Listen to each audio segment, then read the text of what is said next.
Elsa Moses has 3 ironclad rules. Never look alphas in the eye, never enter the East Wing, never, ever get drunk at work. Tonight, she's shattered all 3.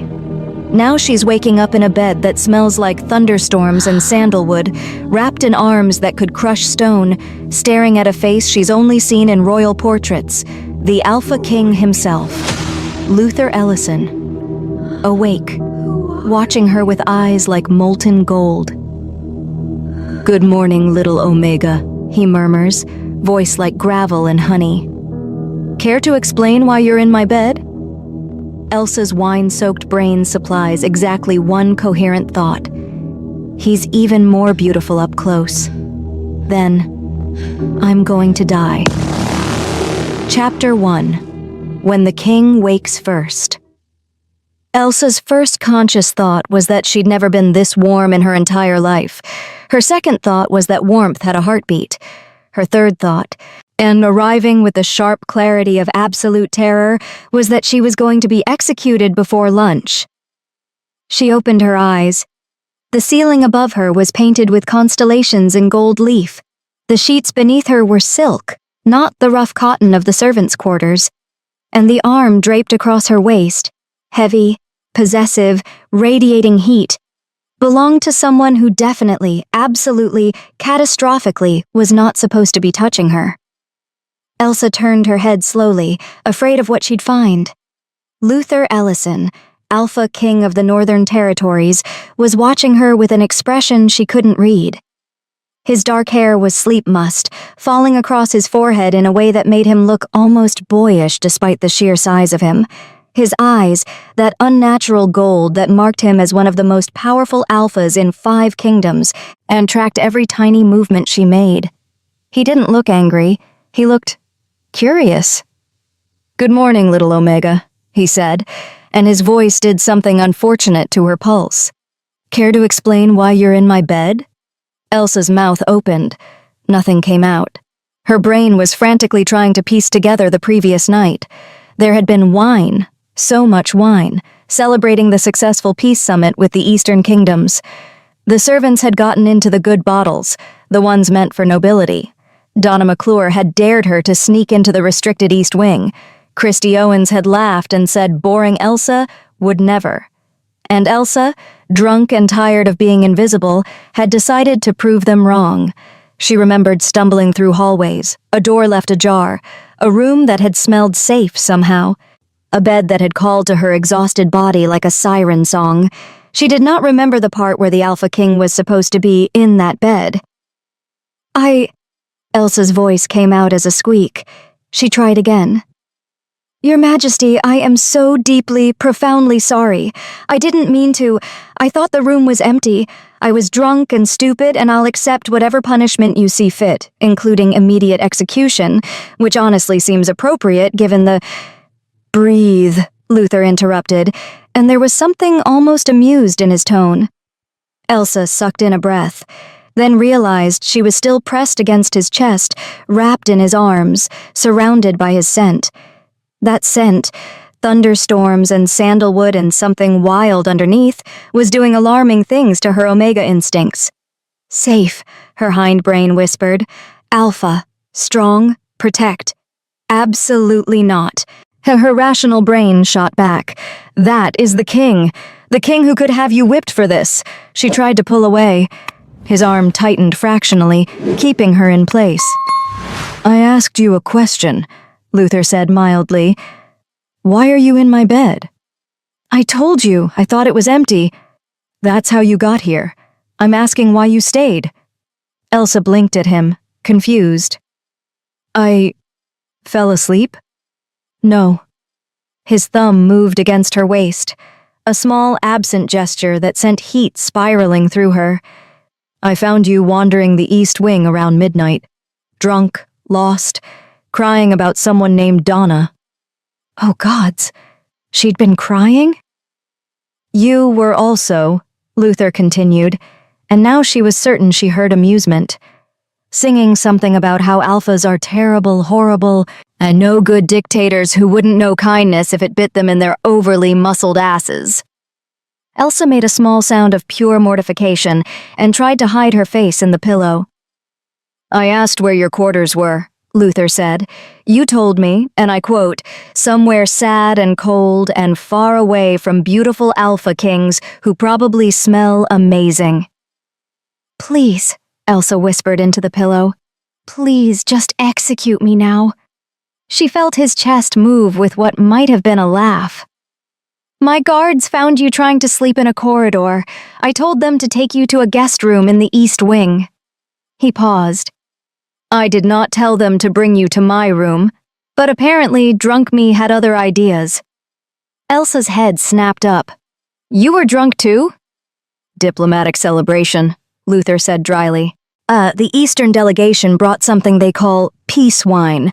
I'm told I consumed roughly a bottle and a half before my advisors cut me off." "So you brought me here?" "According to my guards, I insisted you needed the safe room and refused to elaborate." His jaw tightened slightly. "I don't remember any of it. I woke up an hour ago and found you asleep in my arms." They stared at each other. "Did we—" Elsa couldn't finish the sentence. "No." The word was firm, certain. "Your dress is intact. So are my clothes. And I would remember betting an Omega, drunk or otherwise." His eyes searched her face.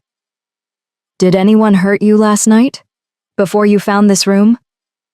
The question surprised her. "No. I just got lost." Luther nodded slowly. Then, with what seemed like genuine reluctance, he released her and sat up. Elsa immediately missed his warmth.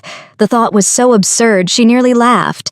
She was lying in the Alpha King's bed after drunkenly insulting him and invading his private chambers, and she was upset about losing access to his body heat. She was definitely going to die today. Luther stood, and Elsa tried very hard not to stare at the way his sleeping shirt stretched across his shoulders. He moved to a cabinet, pulled out a robe, and handed it to her without looking. "Put this on. Your dress is—" He gestured vaguely. Elsa looked down and realized her servant's dress had twisted around her during sleep, showing far more skin than was appropriate. She grabbed the robe and wrapped it around herself, cheeks burning. "Thank you," she mumbled. "What's your name?" Luther asked. "Elsa." She hesitated, as then added what she was supposed to add when addressing royalty.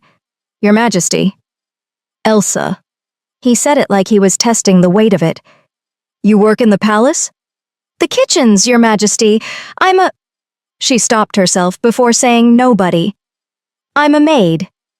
Luther turned to look at her then, really look at her, and Elsa felt pinned by that golden gaze.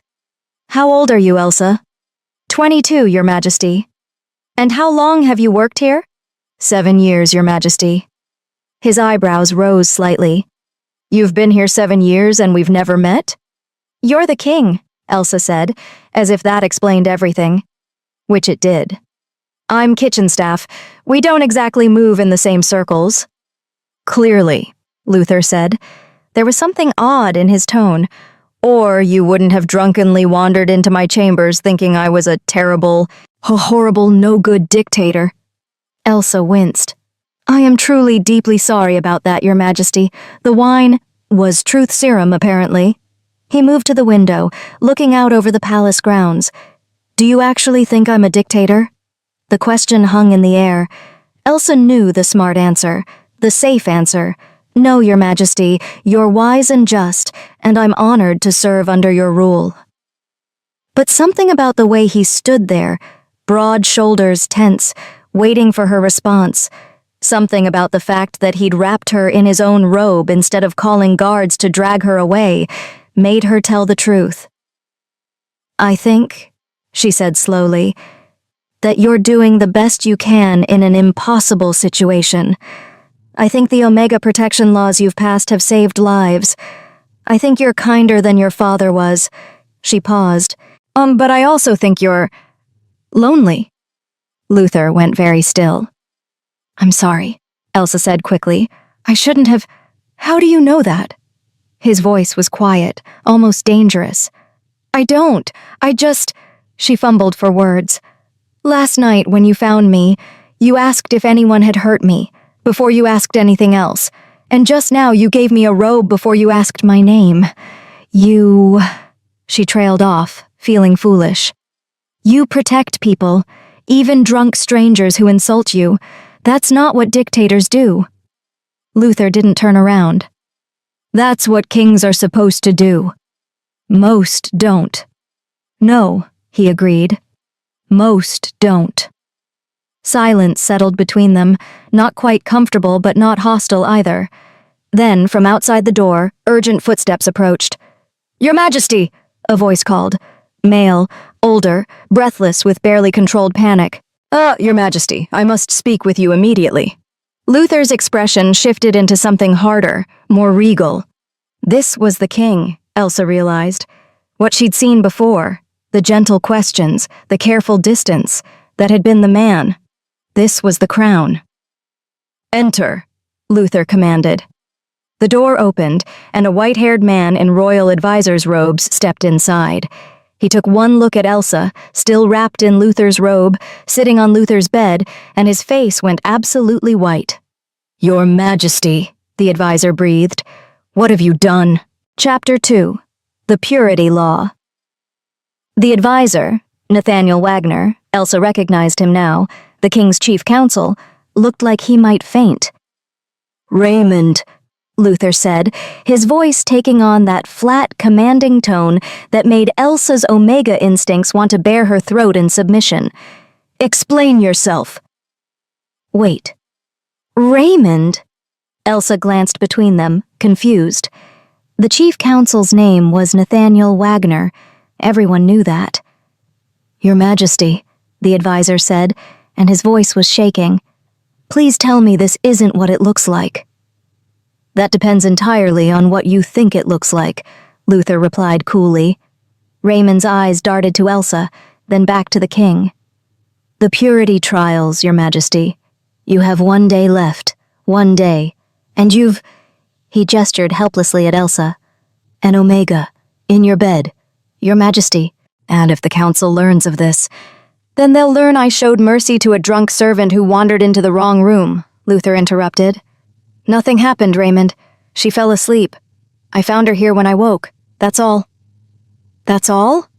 Raymond looked like he might be sick.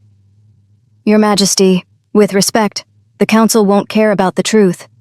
They'll care about appearances. And this—" He gestured at Elsa again, still wrapped in Luther's robe, sitting on Luther's bed. "This is a disaster." Elsa's stomach dropped. "The purity trials?" Both men looked at her. She probably shouldn't have spoken. Servants didn't interrupt conversations between the king and his advisors. But the words were already out, and the fear in Raymond's voice had set off alarm bells in her head. "You don't know?" Raymond asked, surprised. Kitchen staff don't get briefed on royal protocols," Elsa said quietly. Luther's jaw tightened. "Raymond, leave us." "Your Majesty, now!" Raymond looked like he wanted to argue, but the alpha command in Luther's voice was undeniable. He bowed stiffly and left, though not before shooting Elsa a look that clearly said, "You've killed us all." The door closed. Luther turned to face her fully. "The purity trials are an ancient law. When an alpha king dies without a crowned heir, his successor must prove himself worthy through 30 days of trials." "What kind of trials?" Elsa asked. "Political challenges, mostly. Negotiating treaties, settling disputes, demonstrating leadership." Luther moved to sit in a chair across from the bed, deliberately putting distance between them. "But there's one trial that supersedes all others. The new king must remain pure." Elsa blinked. "Pure?" "Unmated, unbonded, untouched by any Omega for 30 consecutive days." His eyes met hers. "If the king breaks this trial, he's declared unfit to rule. The crown passes to the next in line." The bottom fell out of Elsa's stomach. "And you're on day 29. Luther's voice was grim. "1 more day and I'm officially crowned. Full power, full authority, uncontestable. But you didn't touch me, Elsa said quickly. You said so yourself. Nothing happened. I know that, you know that, but can we prove it? Elsa opened her mouth, then closed it. How did you prove a negative? How did you prove that two people sleeping in the same bed hadn't done anything? The council will investigate, Luther continued. They'll question you, question my guards, so they'll look for any evidence that the purity trial was compromised. Then they'll find nothing, Elsa said firmly. Because nothing happened. Luther studied her for a long moment. You're not afraid. I'm terrified, Elsa corrected, but not of telling the truth. Something shifted in his expression, softened. You really are remarkable, aren't you? Before Elsa could process that, the door slammed open. No knock, no announcement, just sudden, violent entry. A woman swept into the room, and Elsa knew immediately who she was. Everyone in the palace knew Queen Dowager Priscilla Groves by sight, Luther's stepmother, widow of the late king, mother to Luther's half-brother. She wore mourning black that somehow looked regal rather than somber, and her face was a mask of aristocratic fury. So it's true, Priscilla said, her voice like ice. Yo, Raymond came to me in a panic, claiming you'd been found with an Omega. I told him he must be mistaken. My stepson would never be so foolish. Her eyes landed on Elsa. I see I was wrong. Luther stood slowly, and the air in the room changed. Alpha dominance rolled off him in waves, making Elsa's instincts scream at her to submit, to hide, to make herself small. You will knock before entering my private chambers, Luther said quietly. Queen Dowager or not. Priscilla's smile was sharp. These chambers won't be yours much longer, not after the council hears about this. Hears about what exactly? Luther asked. A drunk servant who wandered into the wrong room? Hardly scandalous. A drunk Omega who spent the night in your bed, Priscilla corrected. She circled Elsa like a predator. Wearing your robe, smelling like you. Oh, my dear boy, this is more than scandalous. This is treason against the purity law. Elsa's hands clenched in the robe's fabric. The Queen Dowager was right. Elsa could smell Luther on herself now that she was paying attention. His scent clung to her skin, her hair. Hours of sleeping pressed against him had marked her as thoroughly as any bite. I have not touched her, Luther said, each word precise and hard. Can you prove it? Priscilla asked sweetly. Silence. I thought not. Priscilla turned to face Luther fully. Here's what will happen. I will call an emergency council session within the hour. You will confess to breaking the purity trial. You will abdicate in favor of your brother. And in exchange, I will ensure this Omega, she waved a hand at Elsa, faces minimal punishment. A few months in the work camps, perhaps. She'll survive. No, Luther said flatly. Priscilla's eyebrows rose. No? I will not abdicate. I will not confess to crimes I didn't commit, and you will not touch her. Then the council will investigate, Priscilla said. They'll interview this Omega. They'll ask her detailed questions about what happened in this bed, and when she can't provide satisfactory proof of your innocence, because how can she? They'll assume guilt. She smiled. The penalty for an Omega who seduces the king during purity trials is death, Luther. Public execution. Elsa's blood turned to ice. You wouldn't, Luther said, but there was uncertainty in his voice. I would do what's necessary to protect this kingdom from an unworthy king, Priscilla replied. Your father built this realm through strength and tradition. Yeah, you've spent 3 years trying to dismantle everything he created with your soft Omega protection laws and your progressive reforms. She spat the word like a curse. The council is already divided. Half of them think you're too weak to rule. This scandal will tip the scales. Luther's hands were clenched into fists. What do you want? I told you. Abdicate. And if I don't, then I call the council. The Omega dies. You're stripped of your crown anyway, and my son takes his rightful place as king. Priscilla examined her nails. Either way, I win. The only question is whether this girl survives the process. Elsa found herself speaking before she could stop herself. What if there was another option? Both of them turned to stare at her. Elsa, Luther started. What if I wasn't just some random Omega? Elsa continued, her heart hammering. The idea was forming as she spoke, desperate and probably insane, but it was something. What if there was a reason I was in this room, a reason that doesn't involve seduction or breaking trials? Priscilla's eyes narrowed. What are you suggesting, girl? Elsa took a breath. This was it, the most dangerous lie she would ever tell. What if I'm a spy, she said, sent by an enemy kingdom to infiltrate the palace, to seduce the king during his purity trials and ruin the coronation? The room went completely silent. Luther was staring at her like she'd grown a second head. Priscilla's expression was unreadable. Think about it, Elsa pressed on, the lie building momentum. The Eastern delegation just left. What if they planted me here months ago? What if last night wasn't an accident but a calculated move to compromise the king? That's absurd, Priscilla said, but there was a flicker of something in her eyes. Uncertainty? Interest? Is it? Elsa asked. Everyone knows the purity trials are the king's most vulnerable time. What better way to destabilize the northern territories than to disqualify their new king right before coronation? She turned to Luther, pleading with her eyes for him to play along. If I'm an enemy agent, Your Majesty, then you didn't break the purity law. You caught a threat. You're a hero. Luther's eyes widened fractionally. He understood. A spy, Priscilla repeated slowly. You expect us to believe you're a spy. I expect you to consider the possibility, Elsa said, lifting her chin with more confidence than she felt.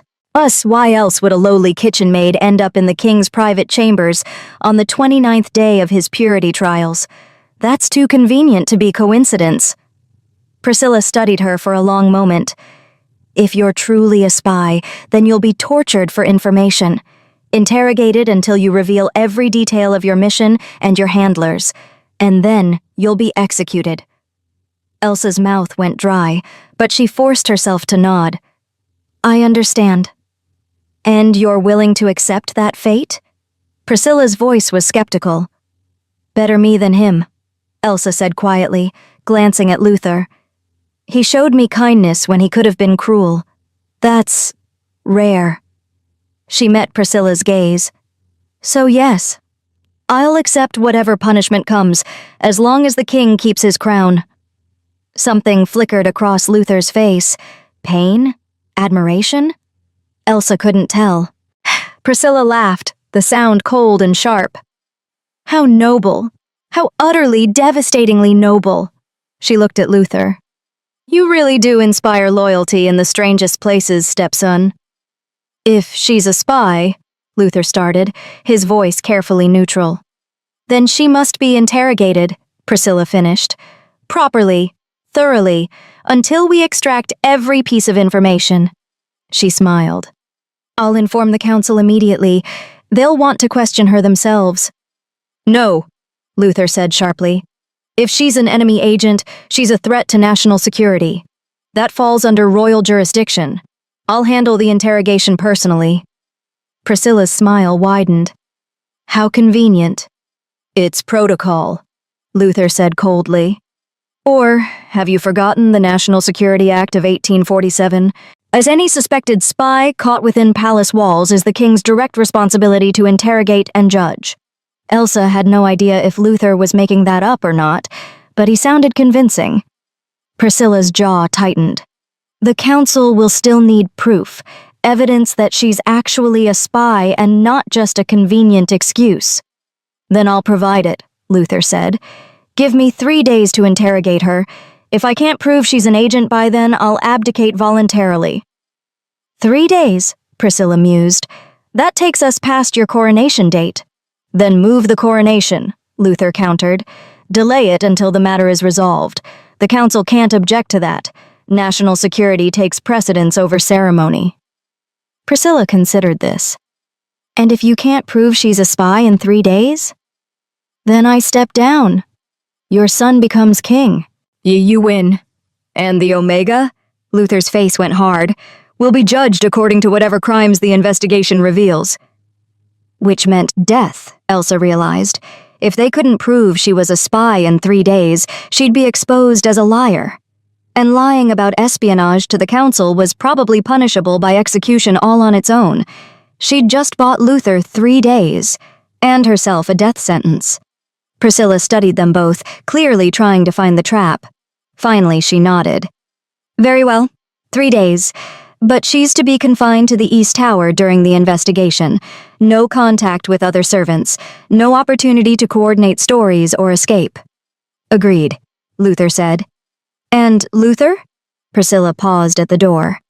If I find out you're protecting her because she's your mate, or some other ridiculous romantic notion, I will burn this kingdom down to prove you're unfit to rule it. Do we understand each other? Perfectly, Luther said, his voice like ice. Priscilla left, her footsteps echoing down the corridor. The moment the sound faded, Luther turned to Elsa. What the hell were you thinking? I was thinking you need time, Elsa said.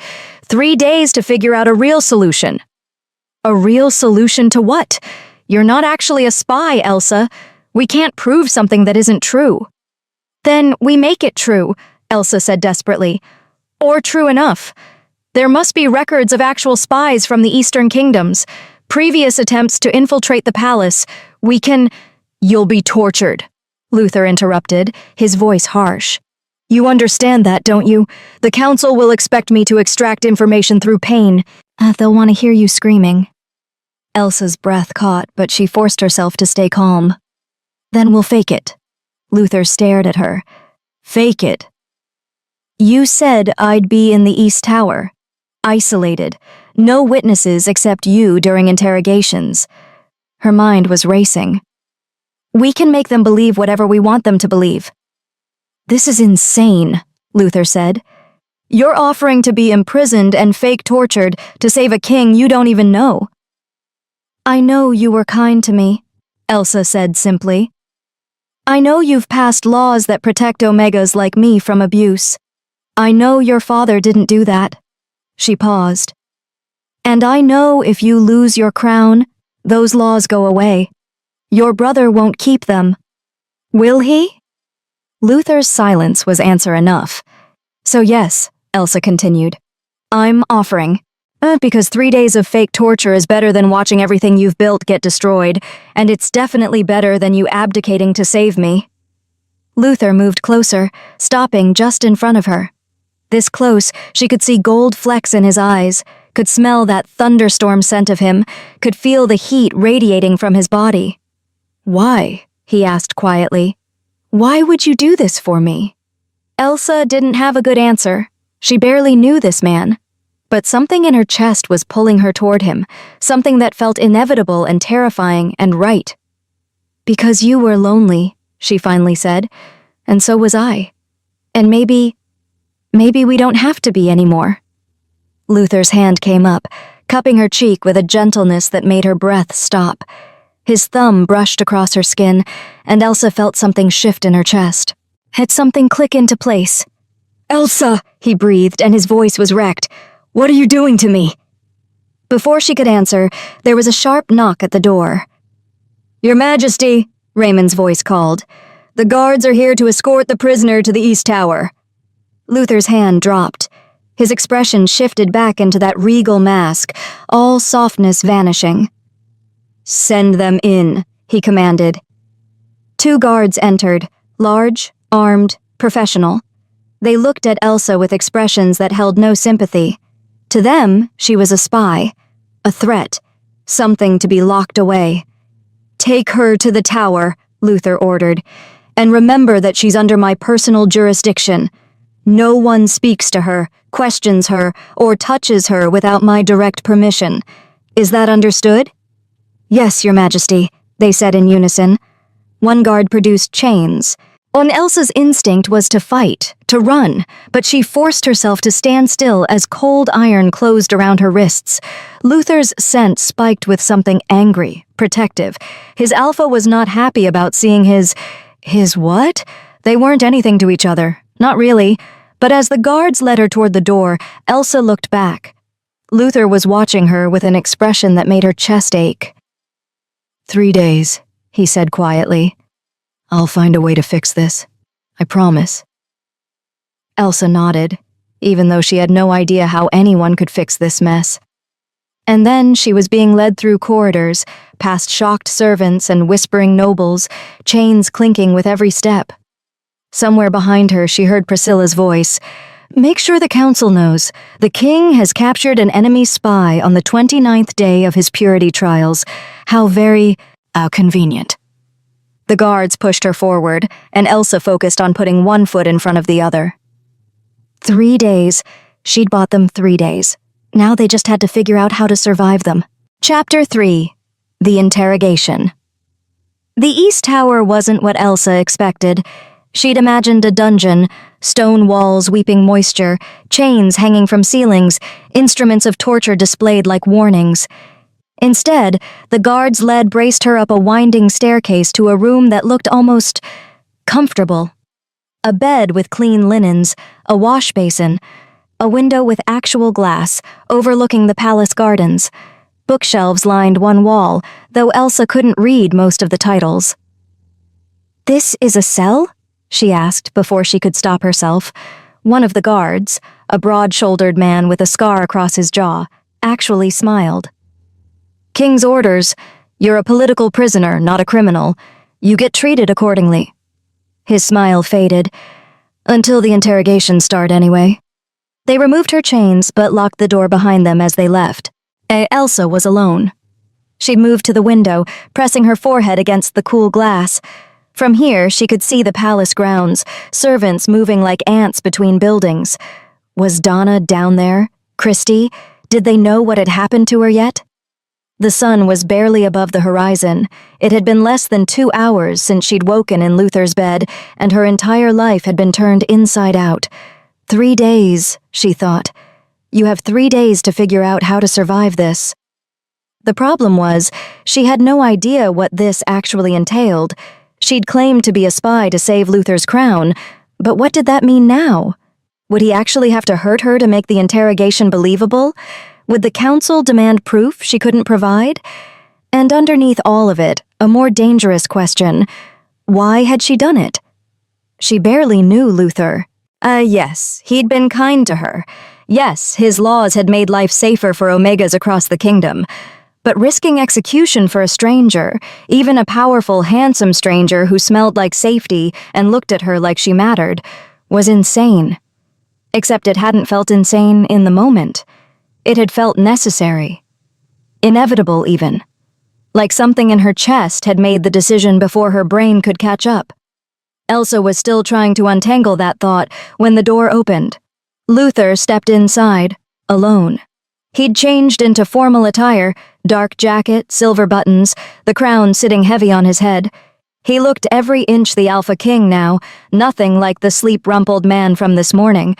But his scent, that gave him away. Tension and worry threaded through the thunderstorm, did sharp enough that Elsa's Omega instincts immediately wanted to soothe it.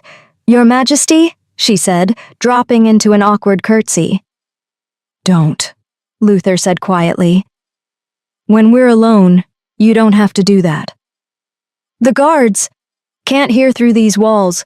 I had them reinforced years ago. He moved further into the room, and Elsa noticed he was carrying a leather bag. Soundproofed. Privacy was important to my father during his interrogations. The way he said that last word made Elsa's stomach turn. Your father tortured people here? Among other places. Luther's jaw tightened. I haven't used this room since his death. I was planning to convert it into something else. A library, maybe, or storage. Something that wasn't... He trailed off. Haunted? Elsa offered quietly. Luther's eyes met hers, and something passed between them. Understanding, maybe, or shared revulsion at what had happened in this space. I'm sorry, he said. I'm sorry you're locked in here. I'm sorry I put you in this position. You didn't put me anywhere, Elsa interrupted. I chose this. I told the lie. To save me. To save us both, Elsa corrected. If you lose the crown, I lose my head anyway. Priscilla made that clear. Luther set the bag down on a small table. I've been thinking about our problem. Which problem? We seem to have collected several. A ghost of a smile crossed his face. The spy problem specifically. Priscilla was right. We need proof. Evidence that you're actually an agent sent by an enemy kingdom. Evidence we don't have, Elsa said, because I'm not a spy. No. But the Eastern Kingdoms did send spies 3 months ago. Luther opened the bag and pulled out several documents. 2 Omegas, both caught attempting to infiltrate the palace during my father's final illness, both executed before they could be properly questioned. Elsa's breath caught. You're going to say I'm the third? It gives your story credibility, Luther said. The timing works, the method works, and conveniently, the 2 caught spies are dead, so they can't contradict anything we claim. But won't the council ask questions? Want details about my mission, my handlers? Which is where the interrogation comes in. Luther's voice went flat. They'll expect me to extract information through pain, to break you until you confess everything. Elsa's pulse spiked. And we're going to fake it. We have to make it convincing. Luther pulled more items from the bag, recording crystals, the kind used to document official proceedings. These will capture sound. The council will demand proof that interrogations are happening. They'll listen to the recordings, verify that proper procedures are being followed. Proper procedures, Elsa repeated faintly. Meaning torture. Luther's scent soured with distress. I won't actually hurt you. I swear that on my life. But we need them to believe I am. So I scream, Elsa said, trying to sound braver than she felt. Convincingly, while you... What? Narrate what you're supposedly doing to me? Something like that. Luther wouldn't meet her eyes. There's a problem, though. Just one? The council knows what torture sounds like. Yes, many of them have witnessed interrogations. If we just fake random screaming, they'll know something's wrong. He finally looked at her. It has to sound real. Visceral. The kind of pain that can't be mimicked. Elsa's mouth went dry. How do we do that without actually hurting me? Luther was quiet for a long moment. When he spoke, his voice was rough. There's another way to make an Omega scream, another way to overwhelm the senses completely. Oh. Elsa's face went hot. You want to... I don't want to, Luther said quickly. I would never... This isn't... He stopped, took a breath. I'm suggesting it as a last resort. A way to create authentic sounds without actual torture. But only if you consent. Only if you're comfortable with... I understand what you're suggesting, Elsa interrupted, her heart hammering. You want to use Alpha Command, the mate bond response. Not the mate bond, Luther said carefully. We're not mated, but all Omegas respond to strong Alpha influence, especially when there's... He trailed off. Attraction, Elsa finished quietly. Their eyes met. The air between them felt charged, dangerous. Elsa was suddenly acutely aware of how alone they were, how soundproof this room was, how easy it would be for him to... But Luther stepped back, putting distance between them. I won't do anything you don't agree to. If you'd rather we find another way... There is no other way, Elsa said.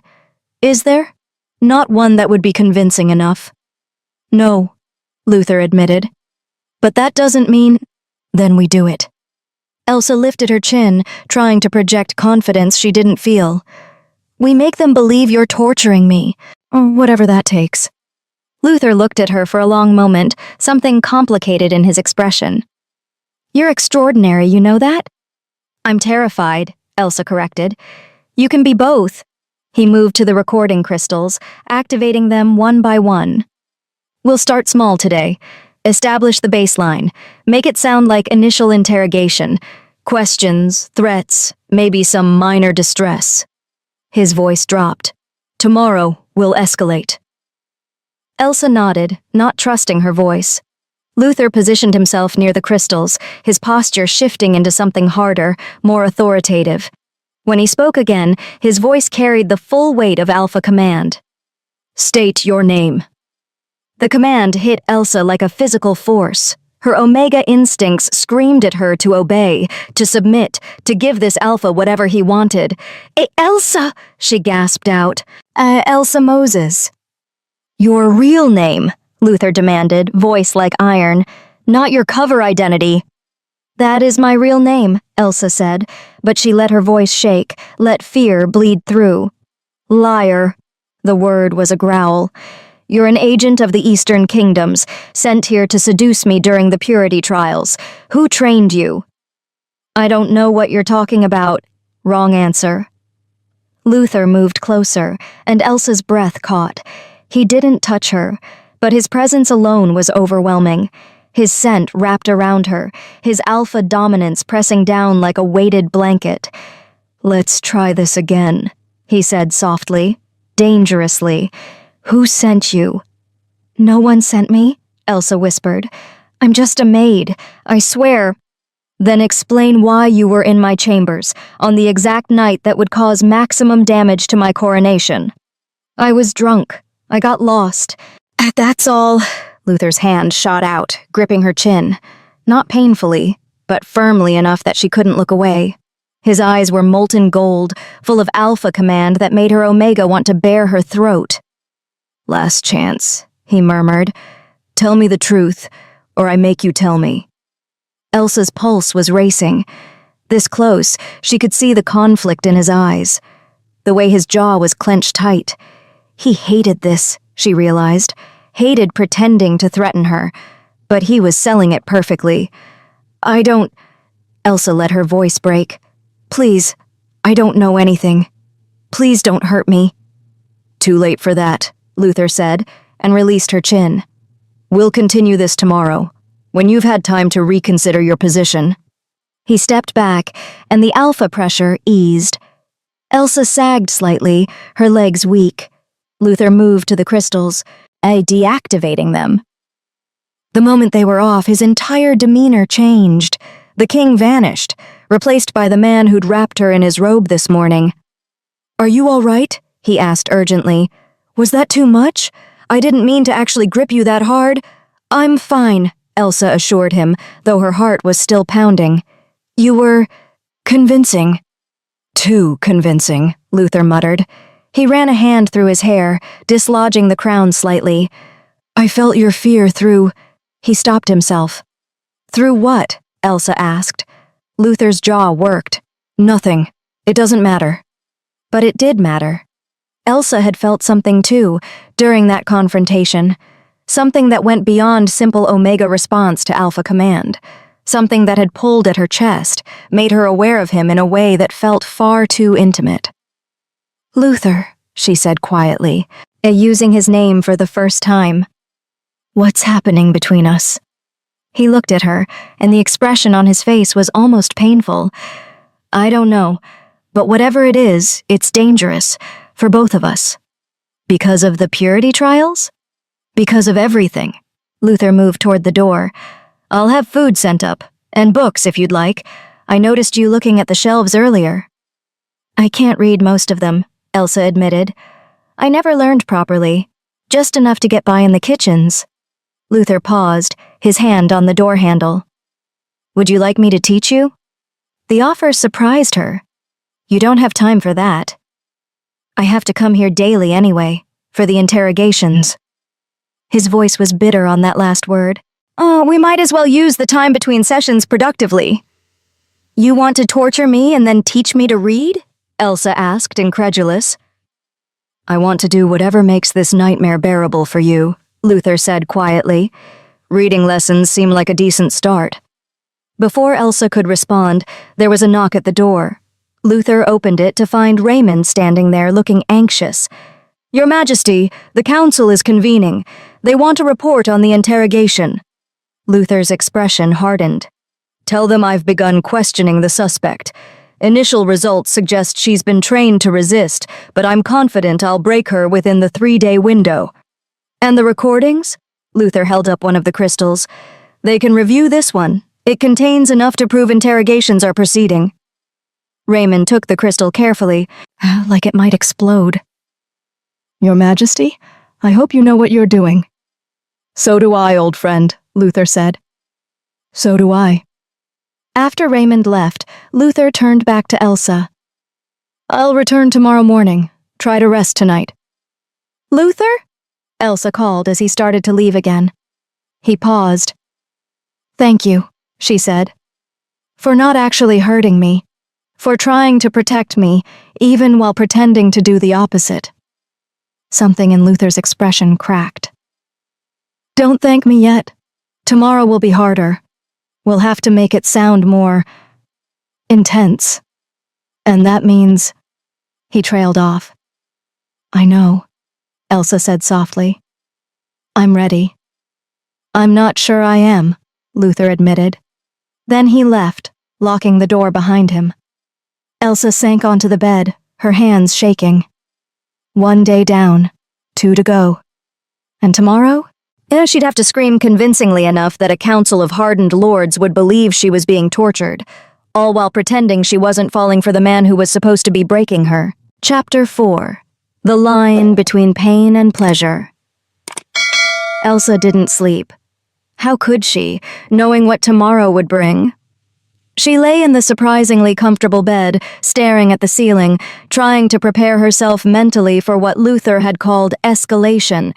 He would use Alpha Command to overwhelm her senses, make her body respond in ways that would create authentic sounds of distress or pleasure, which to outside ears might sound remarkably similar to pain.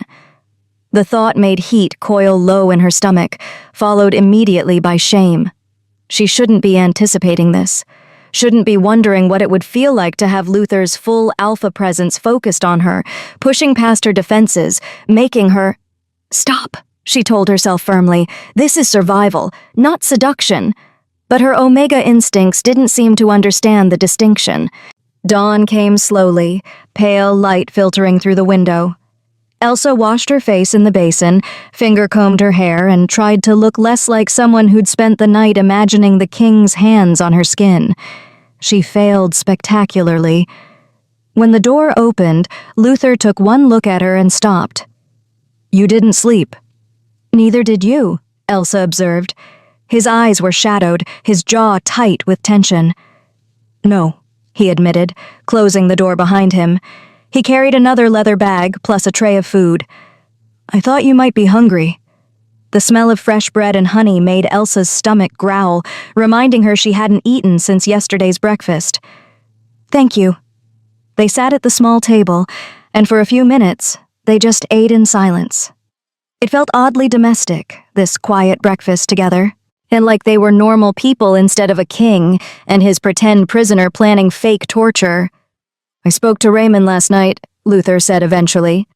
The council reviewed yesterday's recording.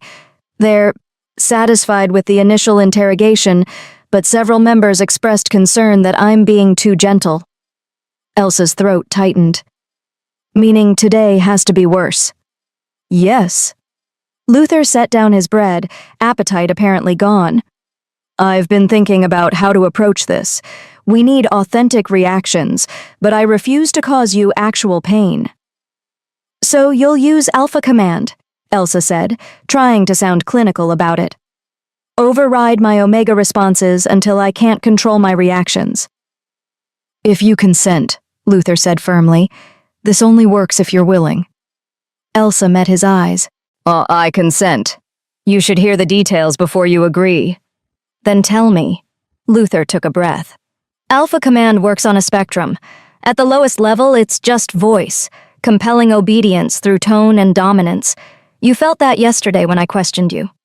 Elsa nodded, remembering how her body had responded despite her mind's resistance. The next level involves scent, Luther continued.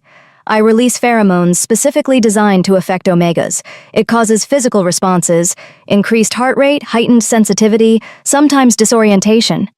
And the highest level? Elsa asked, though she suspected she knew. Touch combined with command. Luther's voice went rough.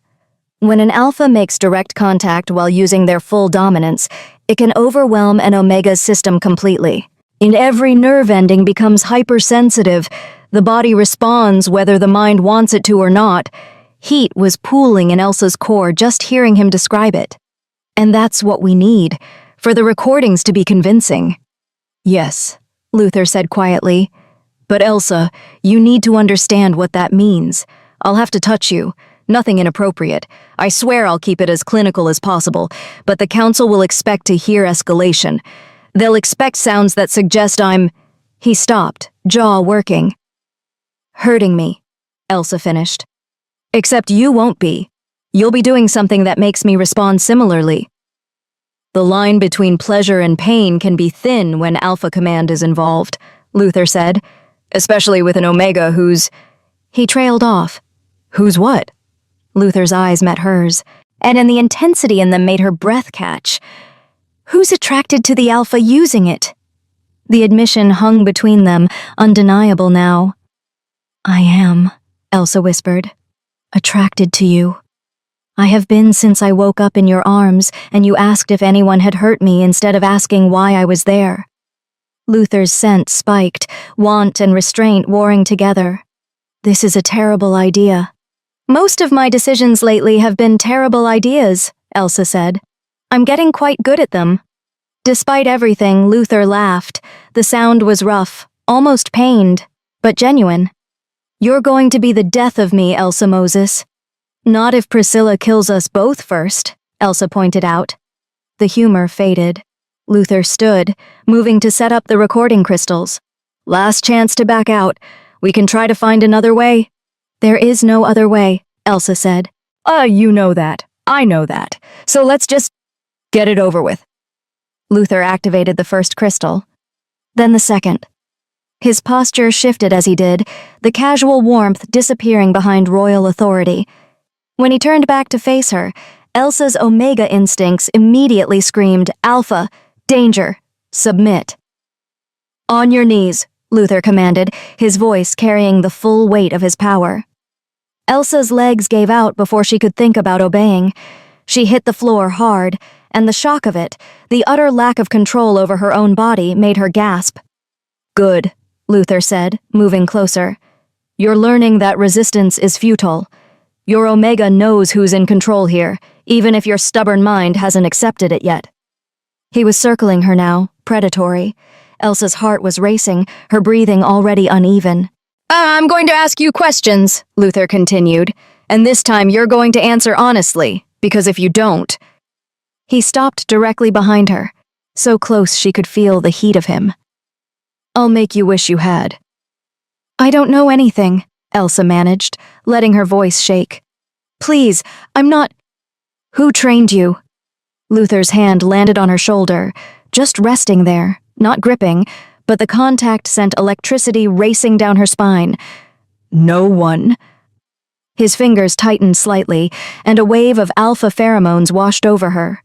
Elsa's Omega hindbrain lit up with, yes, alpha, more, please, even as her conscious mind tried to resist.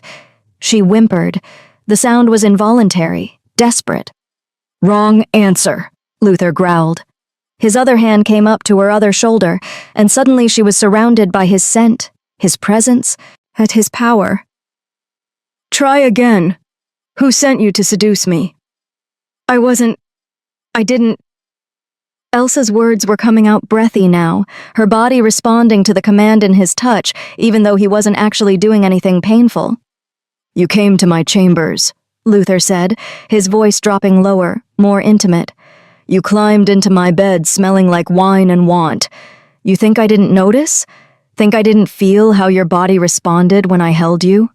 His hands slid from her shoulders down her arms, slowly, deliberately, maintaining that electric contact that made every nerve ending sing. Elsa couldn't suppress the moan that escaped her. That's better, Luther murmured. I can feel you breaking already. Your Omega wants to submit, wants to give me everything I'm asking for. It's fighting your resistance. He was right. Elsa could feel the war inside her, her mind trying to stay coherent, while her body begged her to just give in, to tell this alpha whatever he wanted to hear, to earn his approval and touch and... Please, she gasped, and she wasn't even sure what she was begging for anymore. Luther's hands moved to her waist, pulling her back against him. The solid wall of his chest, the heat of him, the scent wrapping around her like smoke. It was too much and not nearly enough. Tell me the truth, he commanded directly into her ear, and the rumble of his voice vibrated through her entire body. Tell me who you really are. Elsa's mind was fragmenting. I'm no one, just a maid, just liar. Luther's hand splayed across her stomach, holding her in place against him. You're something more. I can feel it, and every instinct I have is screaming that you're... He stopped himself, but Elsa felt him tense against her back. That I'm what? She whispered. Luther was silent for a long moment. When he spoke again, his voice was barely audible beneath the alpha command. Mine. The word sent a shockwave through Elsa's system. Her omega roared in response, desperate and certain. She arched back against him, a cry tearing from her throat that was absolutely, authentically real. That's it, Luther said roughly, his grip tightening. Let it out. Stop fighting me, just... Another sound escaped Elsa, higher this time, edged with something that could have been pain or pleasure or both. Her body was hypersensitive now, every point of contact with Luther sending sparks through her nervous system. Who are you? Luther demanded again. And this time there was something desperate in the command, like he genuinely needed to know the answer. Yours, Elsa heard herself gasp. I'm yours. I don't know why, but I am. I've been yours since I woke up in your arms and you looked at me like I mattered. Luther's control cracked. His arms came fully around her, one hand over her heart, the other still splayed across her stomach, and he pulled her so tightly against him that Elsa couldn't tell where she ended and he began. Say it again, he commanded, and there was nothing clinical about his voice now, nothing fake or performed. Say you're mine. I'm yours, Elsa repeated, the words spilling out helplessly. Yours, only yours, always... She was making sounds now that definitely didn't sound like torture, but Luther didn't stop. His face pressed into her neck, breathing her scent, and Elsa felt his teeth graze the spot where a mating bite would go. Her entire world narrowed to that sensation, the promise of it, the rightness. Luther, she whimpered, please! The sound of her using his name seemed to shock him back to awareness. He released her abruptly, and Elsa collapsed forward onto her hands, gasping for breath. For a long moment, the only sound was their ragged breathing. Then Luther moved to the crystals with jerky, too-fast movements and deactivated them. Silence crashed down. Elsa slowly pushed herself up to sitting, her body still trembling with aftershocks. She turned to look at Luther. He was standing with his back to her, hands braced on the table, shoulders heaving like he'd just run a mile. When he spoke, his voice was wrecked. I'm sorry, I went too far. I shouldn't have... You didn't do anything I didn't want, Elsa interrupted quietly. Luther's shoulders tensed.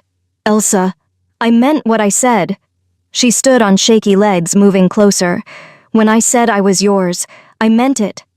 Luther turned to face her, and the expression on his face was anguished. You can't mean that. You don't even know me. I know you're kind. I know you're trying to save your kingdom while protecting me. I know that when you could have used your power to hurt me just now, you stopped yourself. Elsa took another step closer. And I know something's happening between us, something neither of us expected. The bond, Luther said roughly. It's trying to form. I can feel it. So can I, Elsa admitted. In my chest. Like something pulling me toward you. Luther closed his eyes. This is impossible. You're a maid. I'm a king. The council would never accept. The council thinks I'm a spy, Elsa reminded him. We're already past the point of acceptable. If they find out the truth, that you're not actually an enemy agent, you'll be executed for the deception, and I'll be stripped of my crown for protecting you.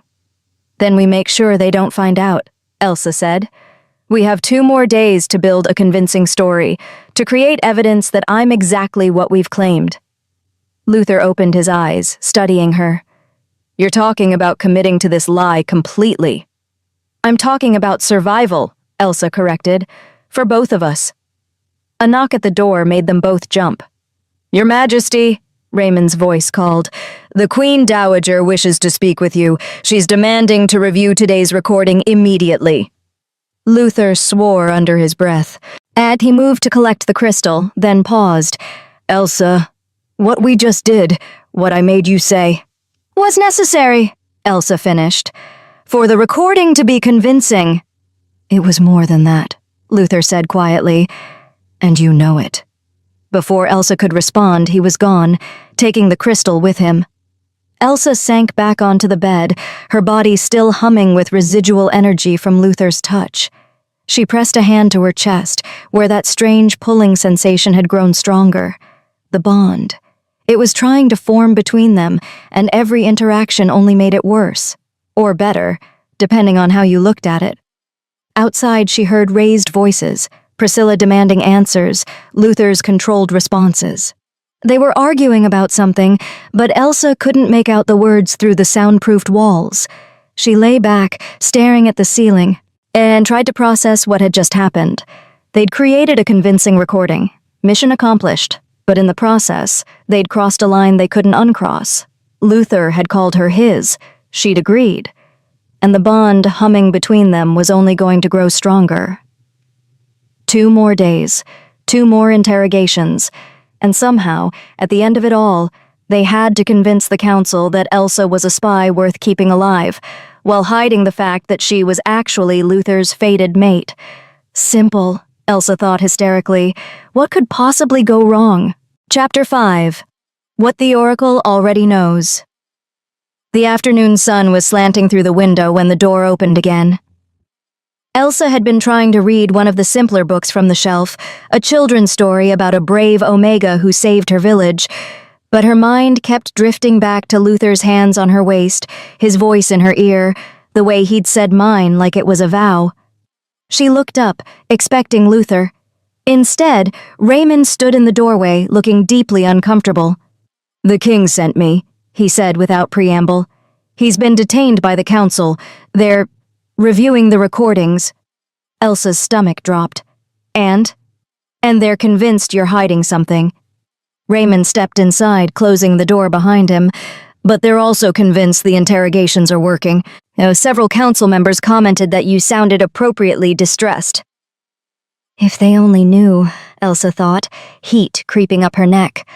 Raymond was watching her with an odd expression. You care about him? It wasn't a question, but Elsa answered anyway. Yes. Why? Raymond asked. You barely know him. He's putting you through interrogations. Fake interrogations, Elsa interrupted. He's not actually hurting me. I know. Raymond's voice was quiet. I've known Luther since he was a boy. I know he'd rather cut off his own hand than harm an Omega. But that doesn't change the fact that you're risking your life for him. I need to understand why. Elsa considered him for a long moment. Raymond had been loyal to Luther, had clearly been worried sick about this entire situation. Maybe he deserved honesty. Because when I woke up in his bed, Elsa said slowly, the first thing he asked was whether anyone had hurt me. Not why I was there, not how I dared invade his space. Just, was I safe? She paused. In my experience, powerful men don't ask those questions. They make demands. They take what they want. But Luther protected me. Even drunk, even confused, his first instinct was to keep me safe. Raymond's expression softened. He's a good man. Better than his father ever was. I know. Elsa looked down at her hands. That's why I can't let Priscilla destroy him. The Queen Dowager is dangerous, Raymond warned. She's already suspicious. This morning, she demanded to inspect you personally. Look for signs of actual torture. Luther refused, claimed it would compromise the interrogation process. But she's not going to let it go. Let her inspect me, Elsa said. There's nothing to find. No bruises, no marks. That's the problem, Raymond said. The council expects a prisoner under interrogation to show physical evidence of suffering. Your lack of injuries will raise questions." Elsa hadn't thought of that. "What do we do?" "I don't know. Luther's trying to figure it out." Raymond moved to the window, looking out over the grounds. "There's something else. Something I think you should know." "What?" "The Oracle is coming." Elsa's blood ran cold. She'd heard of the Oracle, everyone had. A blind Omega woman, ancient beyond measure, who could smell lies like other people smelled flowers. She served as the ultimate arbiter in disputes, her word considered absolute truth. "Why?" Elsa asked, though she suspected she knew. Priscilla demanded it. She claims the only way to verify your story is to have the Oracle question you directly. Raymond turned to face her. "If you're lying, and we both know you are, she'll know." "When?" "Tomorrow. The council has granted one more day for Luther to extract information through conventional interrogation. If he fails, the Oracle questions you the following morning." Raymond's face was grim. "Elsa, the Oracle cannot be deceived. She'll know you're not a spy. And when she reveals that truth to the council, Luther loses his crown and I lose my head," Elsa finished. "I know." "Then you understand we're out of time. Out of options." Raymond moved toward the door. "I shouldn't be telling you this, but if you want to run, I can arrange it. Tonight. I can get you out of the palace. I'll provide enough coin to reach the southern borders." "No," Elsa said firmly. Raymond stared at her. "You'd rather face the Oracle? Face certain death? I'd rather not abandon Luther when he needs me most." "He'd want you to live," Raymond said quietly, "even if it meant losing his crown. I know him. He'd choose your life over his throne." "Which is exactly why I can't run," Elsa said. "If I disappear, it proves I was lying. Luther gets blamed for helping me escape, and Priscilla wins anyway. At least this way there's still a chance." "A chance of what? You can't lie to the Oracle."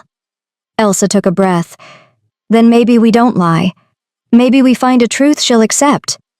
Raymond looked at her like she'd grown a second head. "What truth? You're not a spy, Elsa. There's no version of this story that ends well." "I don't know yet," Elsa admitted. But Luther and I still have one more day, one more interrogation. Maybe we'll figure something out." Raymond studied her for a long moment, then shook his head. "You really do love him, don't you?" The word hit Elsa like a physical blow. Love? She barely knew Luther. They'd spent a handful of hours together, most of it under incredibly strange circumstances. Love was supposed to take time, wasn't it? Supposed to grow slowly through shared experiences and trust But her chest was pulling toward the door, toward wherever Luther was right now. Her Omega was certain, had been certain from the moment she'd woken in his arms. "I don't know if it's love," Elsa said honestly, "but it's something. Something worth fighting for." Raymond sighed. "Then I hope you and Luther figure out a miracle. Because tomorrow night, you're going to need one." After Raymond left, Elsa paced the room restlessly. The Oracle was coming, an ancient Omega who could smell lies, who would know instantly that Elsa wasn't a trained spy, that the entire story was a desperate fabrication, unless... An idea was forming, fragile and probably insane, but it was something. What if the Oracle didn't need to know Elsa was a spy? What if there was another truth, one that explained everything while still protecting Luther's crown? The mate bond. Luther had said it was trying to form between them. Both of them could feel it, that pull in their chests. What if that was the key? Mates couldn't lie to each other through the bond. It was one of the fundamental truths of their nature. If Elsa and Luther were truly mated, then the Oracle would know, would smell it on them, and feel it in the air between them. And if they were mates, then Elsa's presence in Luther's bed took on an entirely different meaning. Not seduction or breaking the purity law, but fate, destiny, something that couldn't be controlled or prevented. But there was a problem, a significant problem. They weren't actually mated yet. The bond was forming, but incomplete. And completing a mate bond required... The door opened. Luther stepped inside, looking exhausted. His jacket was rumpled, his hair disheveled like he'd been running his hands through it repeatedly. "The council meeting was a disaster," he said without preamble. "Priscilla convinced them to bring in the oracle." "Raymond told me," Elsa said. "Luther, I have an idea." "So do I," Luther said grimly. "You need to run. Tonight. I'll claim you escaped during the interrogation. That I was careless." "No," Elsa interrupted. "Listen to me. What if we don't fight the oracle? What if we give her a truth she can accept?" Luther frowned. "What truth? You're not a spy." "No, but I might be your mate." Luther went very still.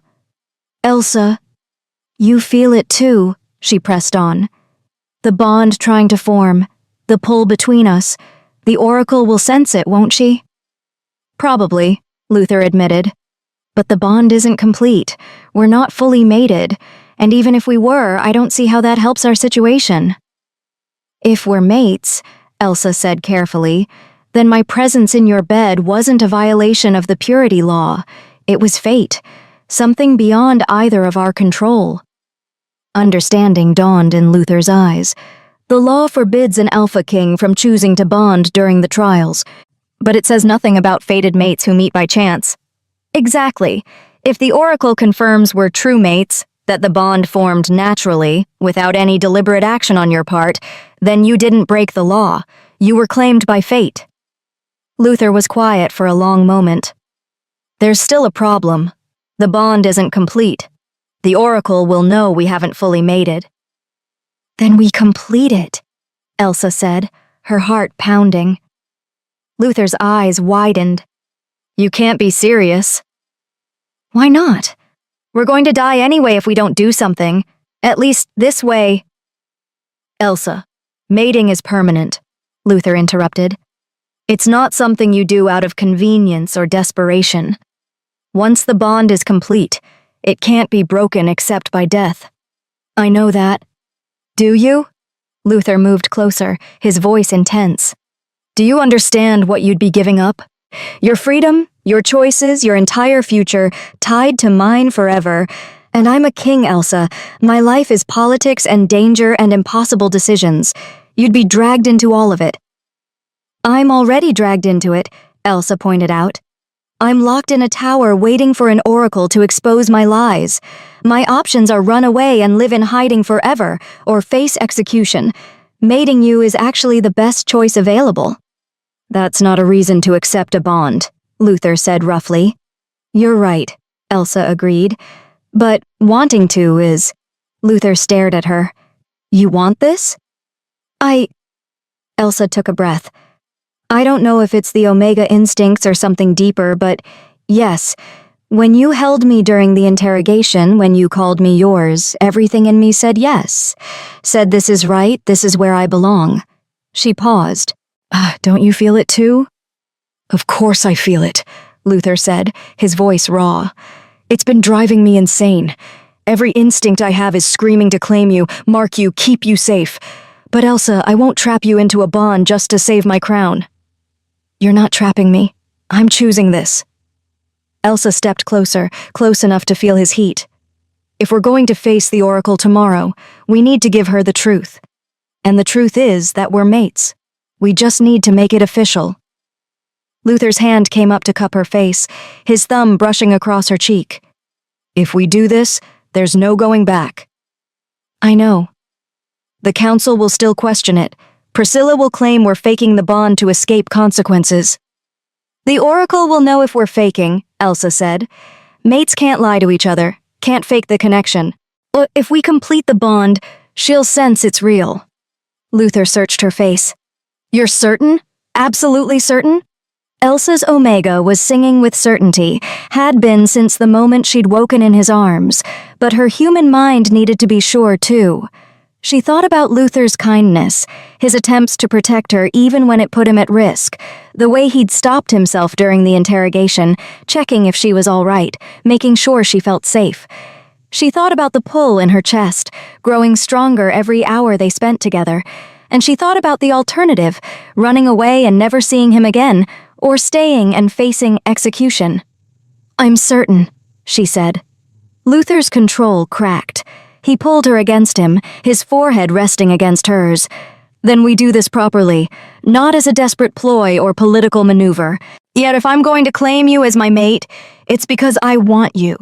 Because you're mine, and I'm yours, and nothing else matters. Nothing else matters, Elsa echoed. Luther's hand moved to the back of her neck, tilting her head to expose her throat. The gesture was intimate, possessive, and Elsa's omega purred in approval. Tomorrow, Luther said roughly.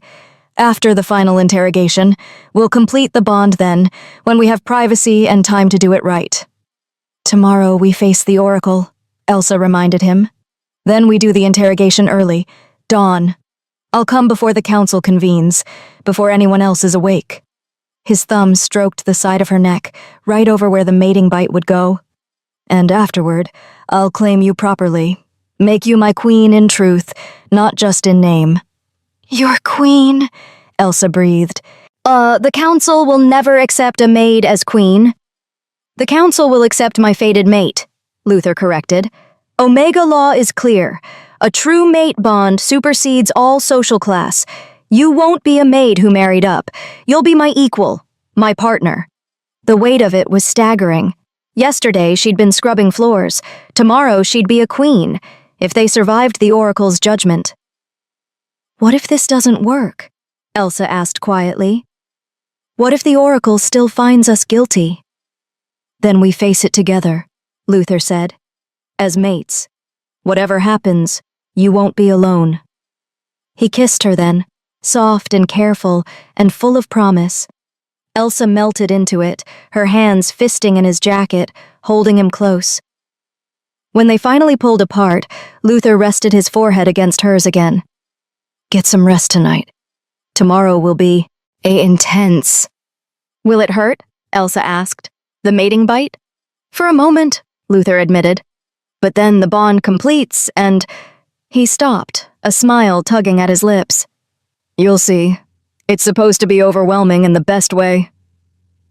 After Luther left, Elsa lay in bed, one hand pressed to her chest where the incomplete bond hummed with potential.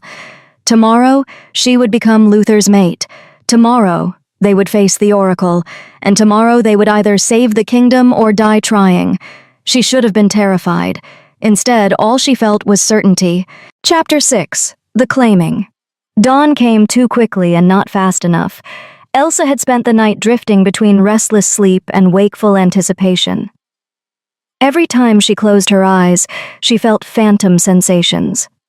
Luther's hands on her skin, his voice commanding her to submit, the promise of his bite claiming her forever. When the first pale light touched the window, she was already awake, waiting. The door opened quietly. Luther stepped inside and Elsa's breath caught. He'd come straight from his chambers, still dressed in the simple shirt and trousers he must have slept in. His hair was uncombed, falling across his forehead. He looked younger like this, more vulnerable, more like the man who'd wrapped her in his robe instead of the king who commanded armies. You're awake, he said softly, closing the door. Oh, couldn't sleep. Neither could I. Luther moved to set up the recording crystals with practiced movements. I kept thinking about what we're about to do. Wondering if I'm being selfish, asking this of you. You didn't ask, Elsa reminded him. I offered. You offered to save my crown. This, he gestured between them. This is different. This is permanent. Elsa stood, moving closer. I know what permanent means, Luther. His eyes searched her face. Last chance to change your mind. We can still find another way. There is no other way, Elsa said firmly. And even if there was, I wouldn't take it. I want this. Want you. Luther's control visibly frayed. His scent spiked. Want and restraint and something deeper, more primal. The interrogation first. We need the recording, need to make it convincing. And after? After, Luther said, and his voice dropping to a growl, I claim what's mine. The possessiveness in his tone sent heat spiraling through Elsa's body. Her omega preened, desperate for this alpha's approval, his touch, his bite. Luther activated the crystals, and his entire demeanor shifted. The gentleman vanished, replaced by the Alpha King in all his terrifying glory. "On your knees," he commanded. Elsa dropped immediately, her body obeying before her mind caught up. The rush of submission was intoxicating, her Omega singing with pleasure at following her Alpha's orders. Luther circled her slowly, predator assessing prey. "Today is your last chance to tell me the truth. Tomorrow, the Oracle arrives. She'll know every lie you've ever told, every secret you're hiding." He stopped in front of her. So I'm going to ask you one final time. Who sent you?" "No one sent me," Elsa said, letting desperation bleed into her voice. "I swear, I'm not a spy."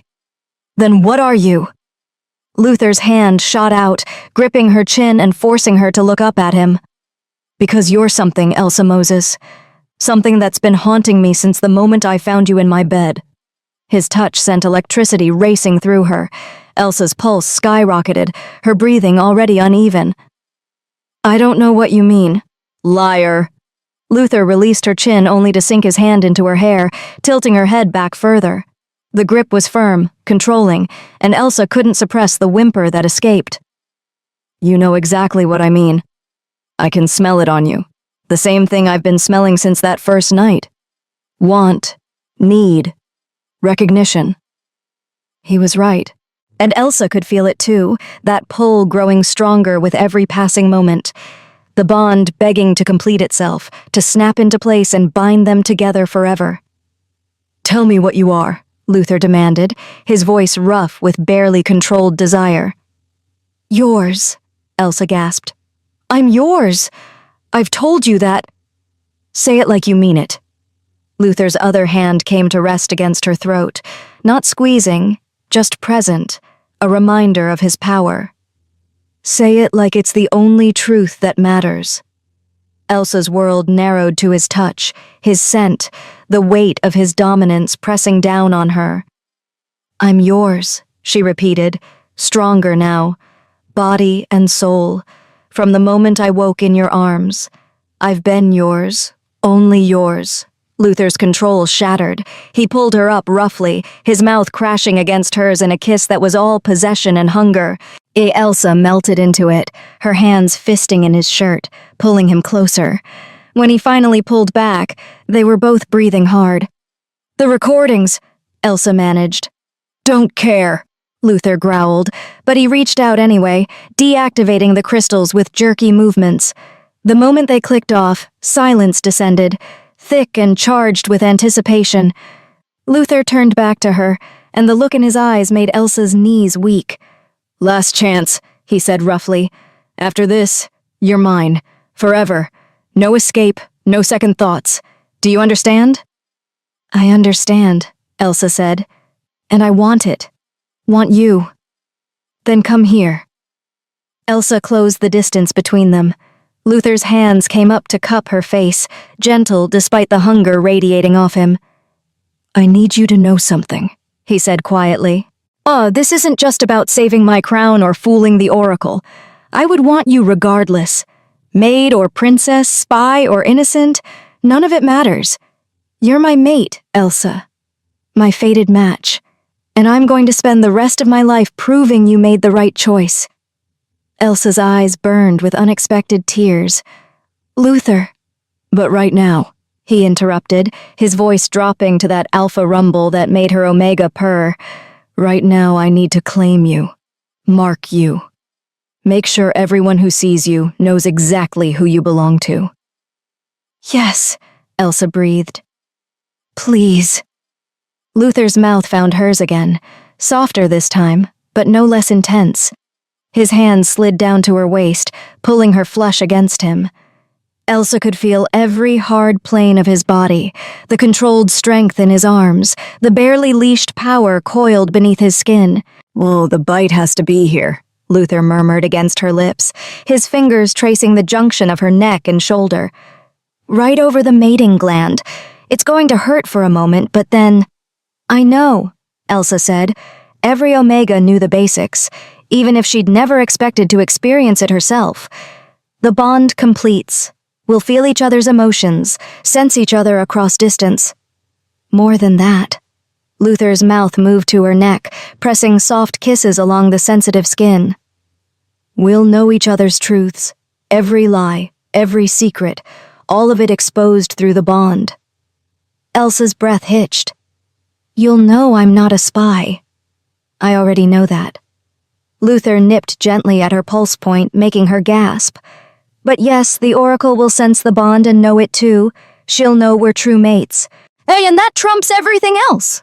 His teeth scraped against her mating gland, and Elsa's entire body lit up with anticipation. Her Omega was screaming, yes, claim us, make us yours. Do it, she whispered. Please, Luther, I need... Luther's bite came swift and sure, his teeth sinking into her mating gland with precise pressure. Pain flared, sharp and bright and overwhelming. Elsa cried out, her hands clutching at Luther's shoulders. And then the bond snapped into place. The pain vanished, replaced by sensation so intense Elsa couldn't name it.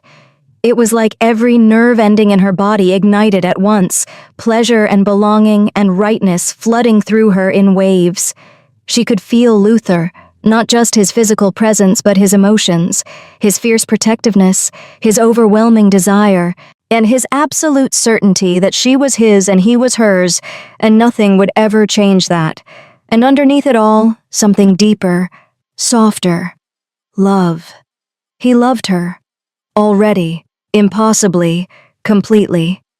The realization made Elsa's knees buckle. Luther caught her easily, lowering them both to the floor. He was still holding her neck gently, his tongue soothing the bite mark, and every stroke sent aftershocks of pleasure through the new bond. I've got you, he murmured against her skin. I've got you, mate. My Omega. Mine. Yours, Elsa agreed breathlessly. Through the bond, she could feel his satisfaction at hearing her say it, could sense how deeply the word affected him. She could also feel something else, his arousal, burning hot and barely controlled. The claiming bite was only the first step. To fully complete the bond, they needed to... Luther pulled back, his eyes molten gold. We should stop. What? Elsa blinked at him, confused and still dizzy from the bond's completion. The bite is done. The bond is formed. Luther's voice was strained, his breathing uneven. The Oracle will sense it now. We've accomplished what we needed to. But... Elsa could feel his desire through the bond, knew he wanted more, wanted her. Don't you want to? Of course I want to, Luther said roughly. I want to lay you down on that bed and spend the next several hours learning every sound you make, every place that makes you gasp my name. I want to complete this bond so thoroughly that no one could ever question it. Then why are we stopping? Luther cupped her face gently. Because when I take you to bed, it won't be on a stone floor in a tower room where you're imprisoned. It won't be rushed or desperate or part of some political scheme. His thumb brushed across her lips. When I make love to my mate for the first time, it's going to be in our chambers, on our wedding night, with all the time in the world to worship you properly. Elsa's heart did something complicated in her chest. Even now, with the bond pulling them together, with every instinct screaming at him to finish what he'd started, Luther was putting her first, trying to give her something beautiful instead of just taking what he wanted. You're remarkable, she whispered. Luther smiled, a real smile, warm and devastating. I could say the same about you. You just accepted a permanent bond with a king you barely know to save said king from losing his crown. Oh, that's either remarkably brave or remarkably foolish. Probably both, Elsa admitted. Through the bond, she felt Luther's amusement followed quickly by a spike of concern. The Oracle arrives in less than an hour. We need to prepare. Reality crashed back. Elsa had been so focused on the bond, on Luther's proximity and scent and the lingering pleasure of his bite, that she'd momentarily forgotten they still had to survive the Oracle's judgment. What do I say to her? Elsa asked as Luther helped her stand. The truth. Luther's hand stayed on her waist, steadying her. "You're my mate. We met by chance when you wandered into my chambers. The bond formed naturally, without any intent to violate the purity laws. She'll ask how we know we're mates. And you'll tell her you feel the bond, that I've claimed you." Luther's fingers traced the fresh bite mark on her neck, and Elsa shivered. "The evidence is right here. No Omega would accept a claiming bite from an Alpha who wasn't their true mate. The pain would be unbearable." That was true. Elsa had heard stories of forced matings. They never took. And Omega's body rejected any bite that didn't come from their fated Alpha. "What if she asks why we didn't come forward immediately?" Elsa pressed. "Why we pretended I was a spy instead of just explaining about the bond?" Luther's jaw tightened. "Because I was afraid the council wouldn't accept it. Afraid they'd claim we were lying to escape consequences." He paused. "Which is exactly what we're doing, but the Oracle won't be able to tell because the bond itself is real." It was a thin plan, full of holes, but it was all they had, and a sharp knock at the door made them both tense. "Your Majesty!" Raymond's voice called. "The Oracle has arrived early. She's demanding to see the prisoner immediately." Luther swore under his breath. "We're out of time." "Then we face her," Elsa said, trying to sound braver than she felt. "Together." Through the bond, she felt Luther's surge of fierce pride. "Together," he agreed. He moved to open the door. Raymond stood there looking anxious, and behind him, Elsa's breath caught. The Oracle was ancient, her face weathered with centuries, her eyes milky white with blindness. She wore simple robes and leaned on a gnarled walking stick. But the power radiating off her was undeniable. Old magic, Omega magic, the kind that predated kingdoms and laws. Those blind eyes turned unerringly toward Elsa, and a slow smile spread across the Oracle's wrinkled face. "Well, well," she said, her voice surprisingly strong. "This is unexpected." Luther stepped protectively in front of Elsa. "Oracle, thank you for coming. As you can see—" "I can see perfectly well, young king," the Oracle interrupted. "Better than you, apparently." She tilted her head, breathing deeply. "A fresh mating bond, still settling, formed within the last hour, unless I miss my guess." "Yes," Luther said carefully. "She's my mate. The bond formed naturally." "Of course it did," the Oracle said. "Fated bonds always do." She stepped past Luther, moving toward Elsa with surprising agility for someone so ancient. "Let me see the mark, child." Elsa tilted her head, exposing her neck. The Oracle's fingers, surprisingly gentle, traced the bite mark. Elsa felt a pulse of magic, so warm and probing, as the Oracle examined the bond. "True mate," the Oracle confirmed. "No question. The bond is settling properly, the claim accepted willingly." She pulled back, those blind eyes seeming to see straight through Elsa. "Tell me, child, when did you first feel the pull toward him?" "The moment I woke in his bed," Elsa said honestly. "I didn't understand it then. I thought it was just attraction. But looking back, I can see it was always the bond trying to form." The Oracle nodded slowly. "And you, young king? When did you know?" "The same," Luther said. "When I found her in my chambers, every instinct told me she was mine. Yet you didn't claim her immediately." "I was trying to follow the law," Luther said. The purity trials forbid bonding. The purity trials forbid an Alpha king from choosing to bond," the Oracle corrected. "They say nothing about fated mates who appear by chance. Destiny doesn't wait for convenient timing." Hope flared in Elsa's chest. Through the bond, she felt Luther's matching surge of cautious optimism. "Then you believe the bond is legitimate?" Luther asked carefully. The Oracle laughed, a dry, crackling sound. "Believe? Child, I don't believe anything. I know. And I know that girl standing before me is your true mate, claimed and accepted. The bond doesn't lie." "The Queen Dowager claims we're fabricating this to escape consequences," Luther said. "The Queen Dowager is desperate and foolish," the oracle replied. "She forgets that I have been reading bonds since before her great-grandmother was born. I know the difference between a political convenience and a fated match." She turned, moving toward the door with that same surprising agility. "I'll inform the council that the prisoner is not a spy but the king's true mate. The purity law remains unbroken, as the bond formed through fate, not choice. The coronation will proceed as scheduled." "Wait," Elsa said, hardly daring to believe it. "That's it? You're not going to question me further?" The oracle paused at the doorway, turning back with a knowing smile. "Child, I can smell the truth on you like perfume. You're no more a spy than I am. You're a maid who wandered drunk into the wrong room and found her fated mate." She chuckled. "Stranger things have happened, though not often." "The council will accept your word?" Luther asked. "They'll have no choice. My judgment is absolute in matters of Omega law and bonding." The oracle's expression grew serious. "But young king, hear me well. You've been given a gift in this Omega. Don't squander it. And don't think that claiming her solves all your problems. The real work of a mating begins after the bond forms." With that cryptic warning, she left. Raymond followed, shooting them both a relieved look as he closed the door. Silence descended. Elsa stared at Luther. Luther stared back. "Did that actually just happen?" Elsa asked faintly.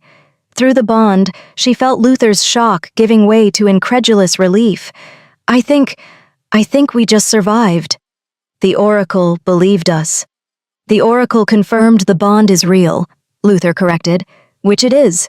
That's not a lie, Elsa. Whatever desperate plan brought us here, the mating itself is absolutely, undeniably true." Elsa pressed a hand to her chest, feeling the bond humming there, warm and certain and permanent. "What happens now?" Luther moved closer, pulling her into his arms. "Now we face the council together. We announce our mating. We complete the coronation." He paused. "And then I make you my queen in truth, not just in title." "I don't know how to be a queen," Elsa admitted. "Neither did I know how to be a king when my father died," Luther said. "We'll figure it out together. That's what mates do." Through the bond, Elsa felt his absolute certainty. He believed in them, in her, in their ability to face whatever came next. And for the first time since this whole nightmare began, Elsa believed it too. Chapter 7. She was never just a maid. The council chamber was exactly as intimidating as Elsa had imagined. 12 high-backed chairs arranged in a semicircle, each occupied by a lord who looked like they'd been carved from granite and disappointment. At the center sat an empty throne, Luther's seat, currently vacant as he stood beside Elsa at the chamber's entrance. And directly across from them, wearing an expression of barely contained fury, stood Queen Dowager Priscilla. "This is absurd," Priscilla said before anyone else could speak. "The oracle has been deceived. The girl is obviously lying." "Are you suggesting," the oracle interrupted from her seat of honor to the right of the throne, "that I cannot tell the difference between a true mate bond and a fabrication?" Priscilla's mouth snapped shut, but her eyes promised murder. "The bond is genuine," the oracle continued, her blind gaze somehow still commanding the room. "I have examined it thoroughly. These two are fated mates, claimed and accepted. The law is satisfied." "The law," said a silver-haired Lord Elsa recognized as Garrett Montgomery, head of the council, "states that an alpha king cannot choose to bond during the purity trials. How do we know the king didn't orchestrate this girl's presence in his chambers, specifically to create a loophole?" "Because fate doesn't orchestrate," the oracle said. "It simply is. The bond began forming the moment they met, before either of them understood what was happening. You cannot plan destiny, Lord Montgomery." "Nevertheless," Priscilla interjected, her voice cold, "we have only their word that the girl wandered into his chambers by accident. For all we know, yet she was planted there deliberately, a maid with delusions of grandeur, seducing her way into a crown." "Careful!" Luther's voice cut through the chamber like a blade. His alpha presence flooded the room, making several lords shift uncomfortably. "You're speaking about my mate. My queen. I suggest you choose your next words very carefully." Elsa felt his protective fury through the bond, felt how much restraint it took for him not to physically place himself between her and Priscilla's venom. "Your mate," Priscilla spat the word like poison. "A kitchen maid. You expect this council to accept that the future queen of the Northern Territories scrubbed floors last week?" "I expect this council," Luther said coldly, "to remember that Omega law supersedes social class. A true mate cannot be rejected based on station. It's been law for 3 centuries. "Omega law was written," another lord spoke up. Earl Foster, Elsa remembered, "to protect Omegas from forced matings and abuse, not to allow servants to seduce their way into royalty." "I didn't seduce anyone," Elsa said, her voice quieter than Luther's but steady. Every eye in the room turned to her. "I got drunk at a celebration. I wandered into the wrong wing of the palace. I fell asleep in what I thought was an empty bed, that's all." "How convenient," Priscilla said, "that you happened to choose the king's bed, on the 29th day of his purity trials, when one more day would have made him unassailable." "It wasn't convenient at all," Elsa shot back, finding her courage. "It was terrifying.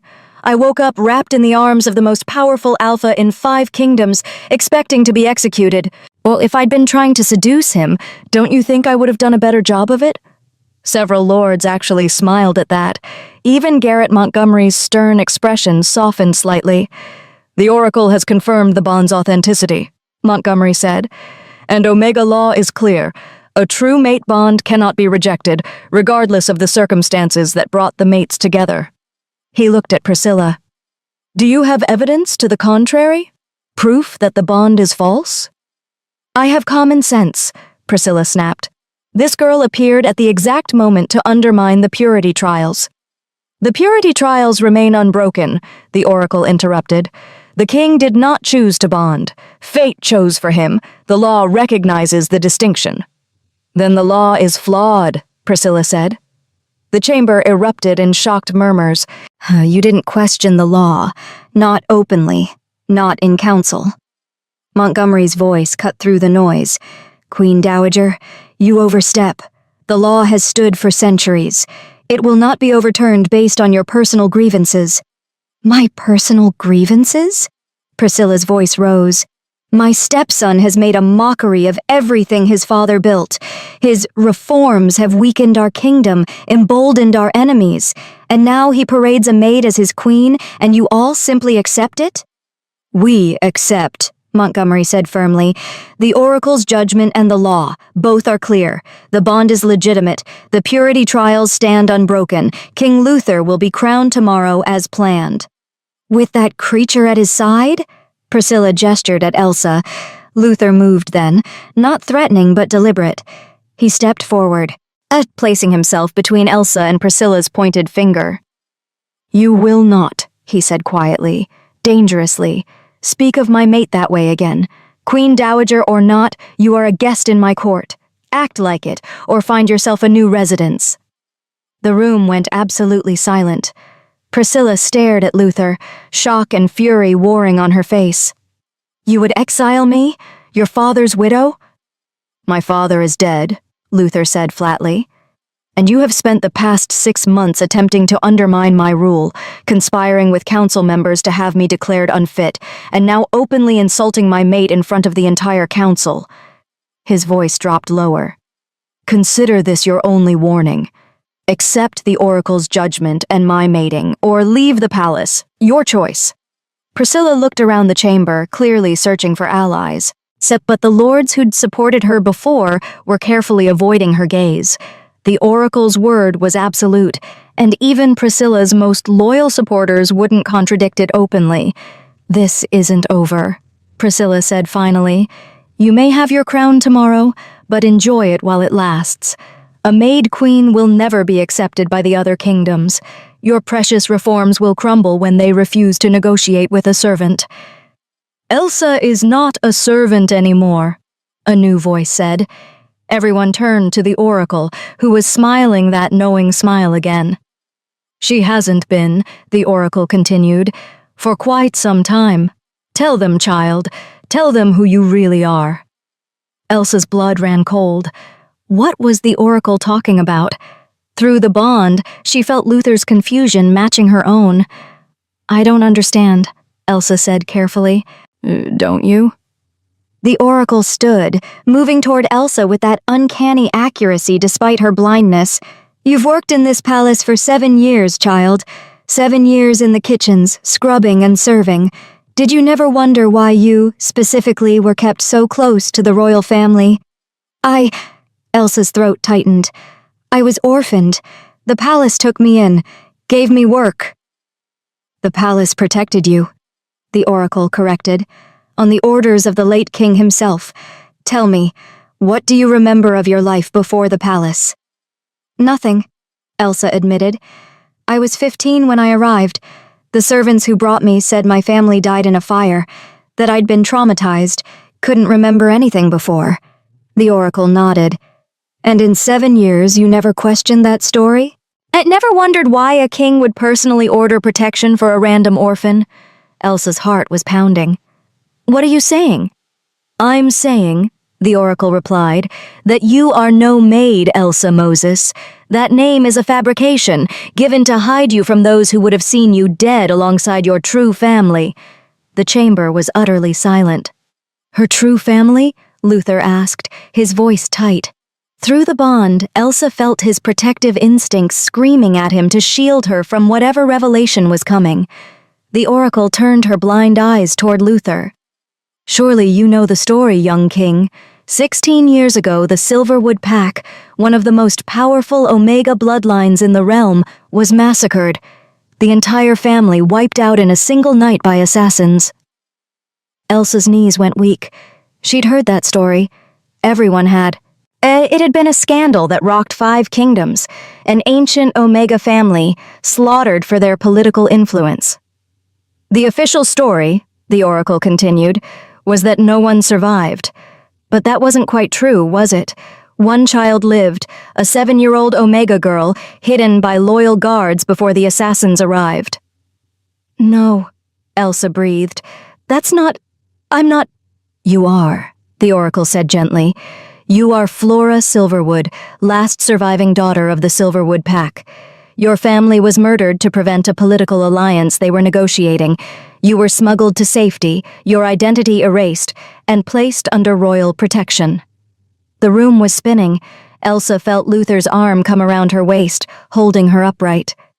"This is impossible," Priscilla said, but her voice had gone uncertain. "If she were truly Silverwood, but someone would have recognized her."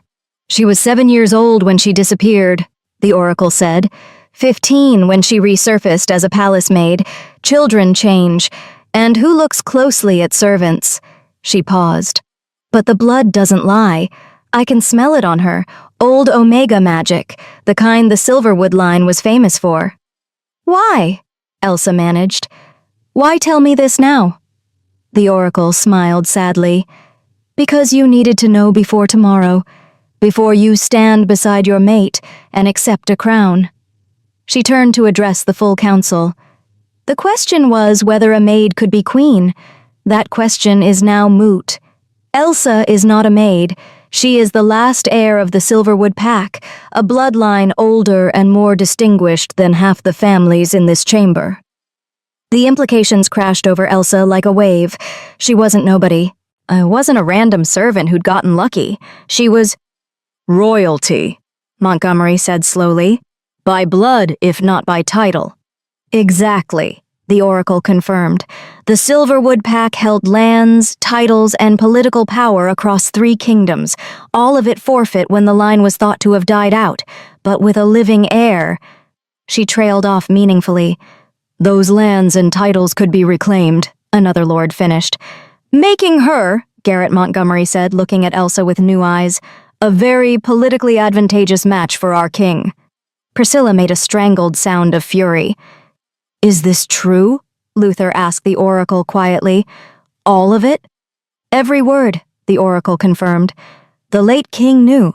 He's the one who placed her in the palace for safekeeping.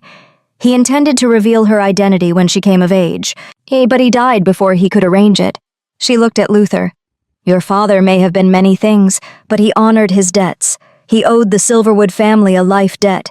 Protecting their last child was how he repaid it. Luther's emotions were a chaotic storm through the bond. Shock, protective fury, and underneath it all, relief.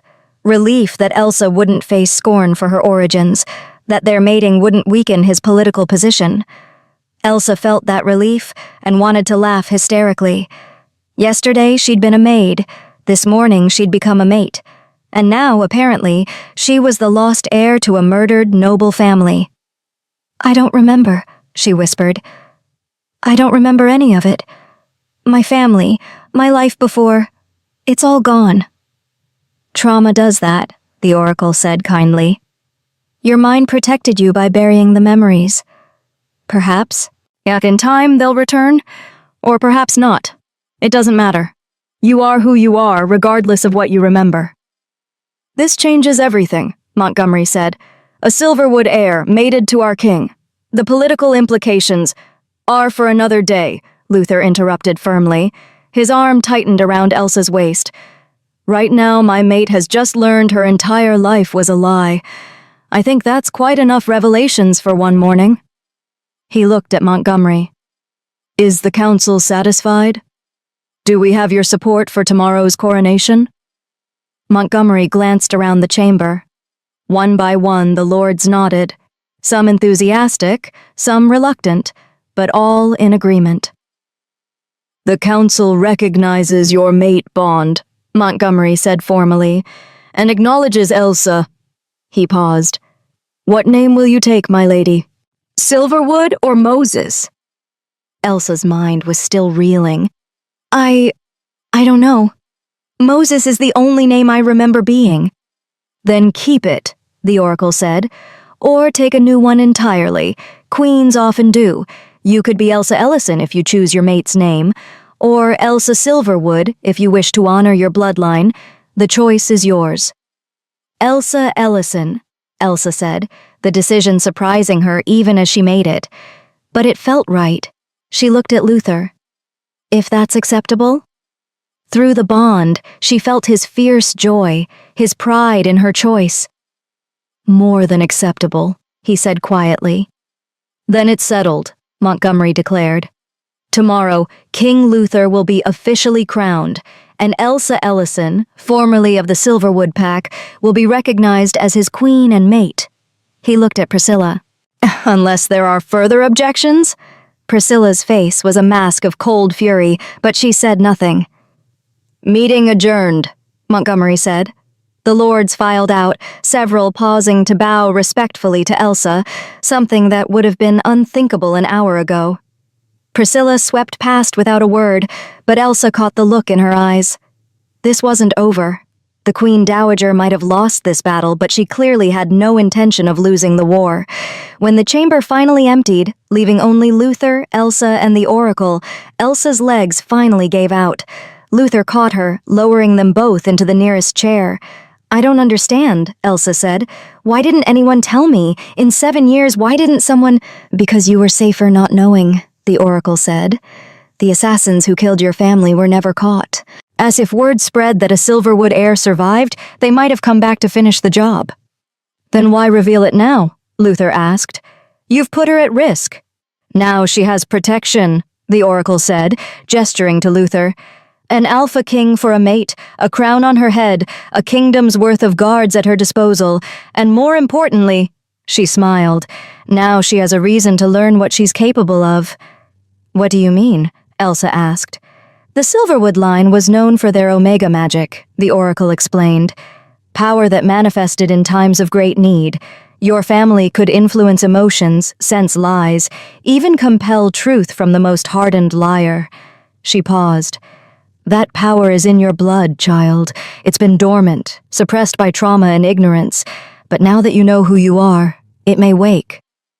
Elsa pressed a hand to her chest, where the mate bond hummed warm and certain. I don't feel any power. You will, the Oracle said, when you need it most. She turned to leave, then paused. "One more thing, young king. Guard your mate well. The same enemies who killed her family may surface again when word of her survival spreads, and they won't hesitate to strike at her through you." With that ominous warning, the oracle left. Luther pulled Elsa closer, his face buried in her hair. Through the bond, she felt his determination, his vow to keep her safe no matter the cost. "I'm sorry," he murmured. "I'm so sorry. You should have had time to process the mating, to adjust to being queen. Instead, you're drowning in revelations and threats and—" "I'm not drowning," Elsa interrupted. She pulled back to look at him. "I'm overwhelmed, yes. Confused and terrified and completely out of my depth. But I'm not drowning, because I have you." Luther's hand came up to cup her face. "You have me, always. Whatever comes next, we face it together." "Together," Elsa echoed. Tomorrow they would stand before the kingdom. Luther would be crowned king, and she would be presented as his queen. A maid turned mate, turned lost heir to a murdered noble family. Elsa had thought her life was complicated when she'd drunkenly stumbled into the wrong bed. She'd had no idea how complicated it could get. But looking at Luther, feeling his absolute certainty through their bond, she found she didn't care. Let the complications come. Let the enemies plot, and the nobles gossip, and the Queen Dowager scheme. She had her mate. Everything else they'd figure out together. Chapter 8. The Coronation. The coronation dress was a work of art. Elsa stood in front of the mirror in Luther's, their, chambers, barely recognizing herself. The gown was deep sapphire blue, the color of midnight skies, with silver embroidery that caught the light like stars. It fit perfectly, though she had no idea how the palace seamstresses had managed that in less than 12 hours. "You're beautiful," Luther said from behind her. Elsa met his eyes in the mirror. He was already dressed in his coronation robes, black and silver, formal and imposing, the crown sitting heavy on his head. He looked every inch the king he was about to officially become. "I look like I'm playing dress-up," Elsa said honestly, "like a child who raided the costume trunk." Luther moved closer, his hands settling on her waist. Through the bond, and she felt his amusement mixed with genuine admiration. "You look like a queen, my queen." "I don't know how to be a queen," Elsa whispered.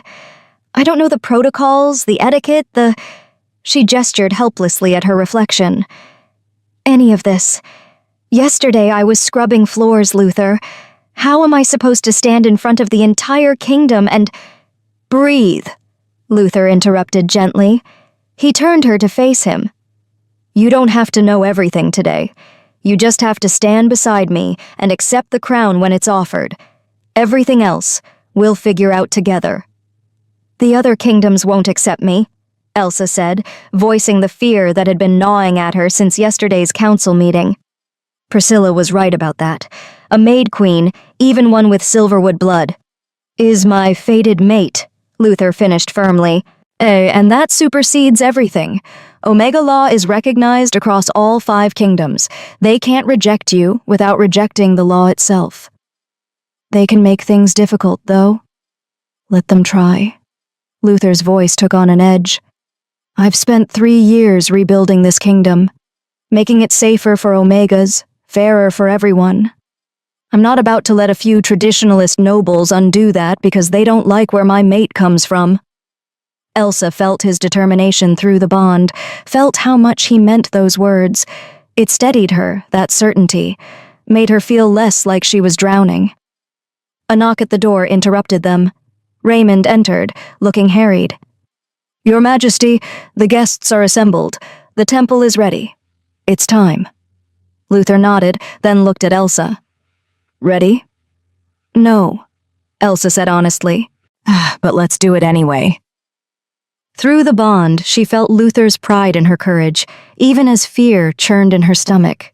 They walked through the palace corridors together, and Elsa was acutely aware of every eye on them. Servants stopped their work to bow. Nobles paused their conversations to stare. Everyone wanted a glimpse of the maid who'd become queen, the lost Silverwood heir, the Omega who'd captured their king's heart.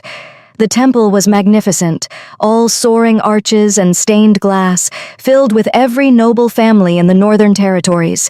The crowd parted as they entered, creating a path to the altar where the high priest waited. Elsa could feel their stares, their whispers.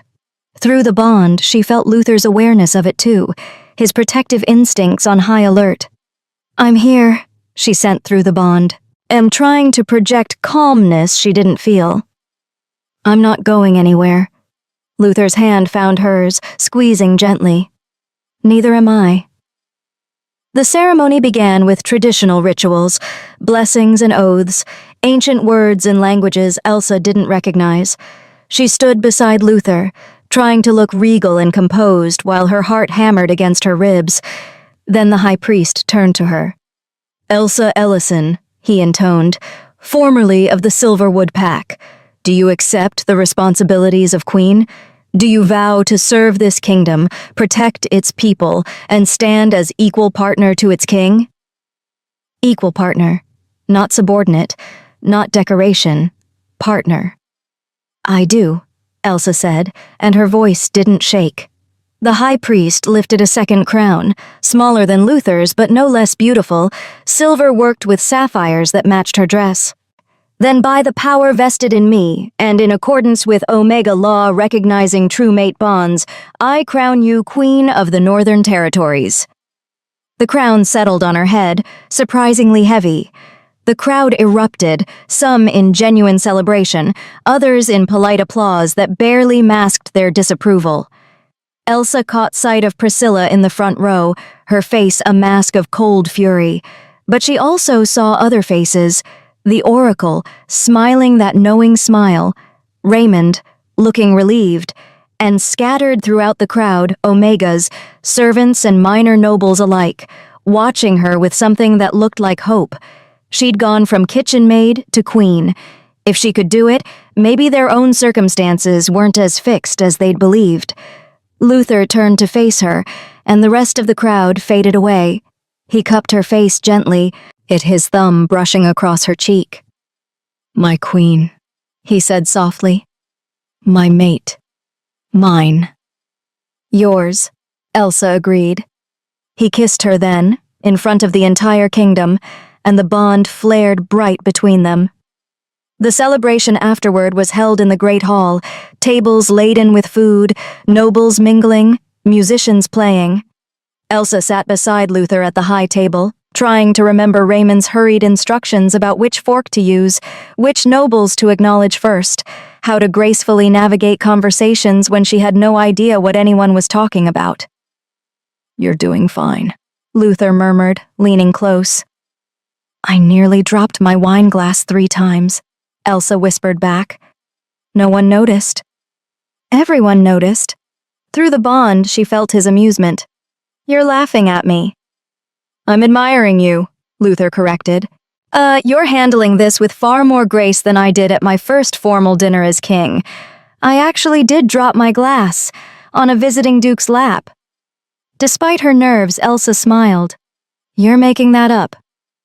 "I swear on the bond. Raymond nearly had a heart attack. Diplomatic incident was narrowly avoided." Their quiet moment was interrupted by a noble approaching the table, a middle-aged woman Elsa didn't recognize, wearing enough jewelry to fund a small army. "Your Majesties," the woman said, curtsying. "Lady Judith Hawley, I wanted to congratulate you on your mating." Her tone suggested she wanted to do anything but. "Thank you, Lady Hawley," Luther said smoothly. "Such an unexpected match," Judith continued, her eyes raking over Elsa. "Though I suppose fate works in mysterious ways. Tell me, Queen Elsa, how are you finding your new role? It must be quite the adjustment from—" A delicate pause. "Your previous position." The implication was clear. You're a servant playing at being queen. Elsa felt Luther tense beside her, felt his protective anger spike through the bond. but before he could speak, she placed a hand on his arm. "It is an adjustment," Elsa said calmly. "But then, I imagine being queen is an adjustment for anyone, regardless of their background. At least I have experience serving people. That seems rather important for a queen, don't you think?" Judith's smile faltered slightly. "And as for fate," Elsa continued, "well, I've learned not to question it. After all, if I'd spent that night in the servants' quarters where I belonged, I never would have met my mate. Sometimes the best things come from the most unexpected circumstances." Through the bond, yet she felt Luther's approval, his pride in how she'd handled the veiled insult. "How philosophical," Judith said tightly. She curtsied again and retreated. "That was well done," Luther said quietly. "I spent 7 years listening to nobles talk down to servants," Elsa replied. "I learned how to turn insults into compliments without them realizing it. Remind me never to underestimate you." The evening wore on. More nobles approached, some genuinely welcoming, others clearly testing her, trying to find cracks in her composure. Elsa navigated it all with growing confidence, drawing on years of watching noble interactions from the servants' side. She was mid-conversation with a visiting lord when she felt it, a pulse of something wrong through the bond. Luther's sudden tension, his attention sharpening on something across the room. Elsa followed his gaze. Priscilla was speaking with a cluster of nobles near the far wall. Nothing unusual about that, except... The oracle's words came back to Elsa. The same enemies who killed her family may surface again when word of her survival spreads. "Luther?" Elsa said quietly. "I don't know," he murmured, "but something feels off." Through the bond, Elsa felt his instincts screaming danger. Years of battlefield experience, of surviving assassination attempts, had honed those instincts to a razor edge. One of the nobles in Priscilla's group glanced their way. Just a brief look, but there was something in his eyes. Cold calculation, assessment. "Raymond," Luther called softly. The advisor appeared immediately. "Your Majesty?" The man speaking with the Queen Dowager. Dark hair, scar on his left cheek. Who is he?" Raymond glanced over discreetly. "Lord Clayton Glass, minor noble from the eastern provinces.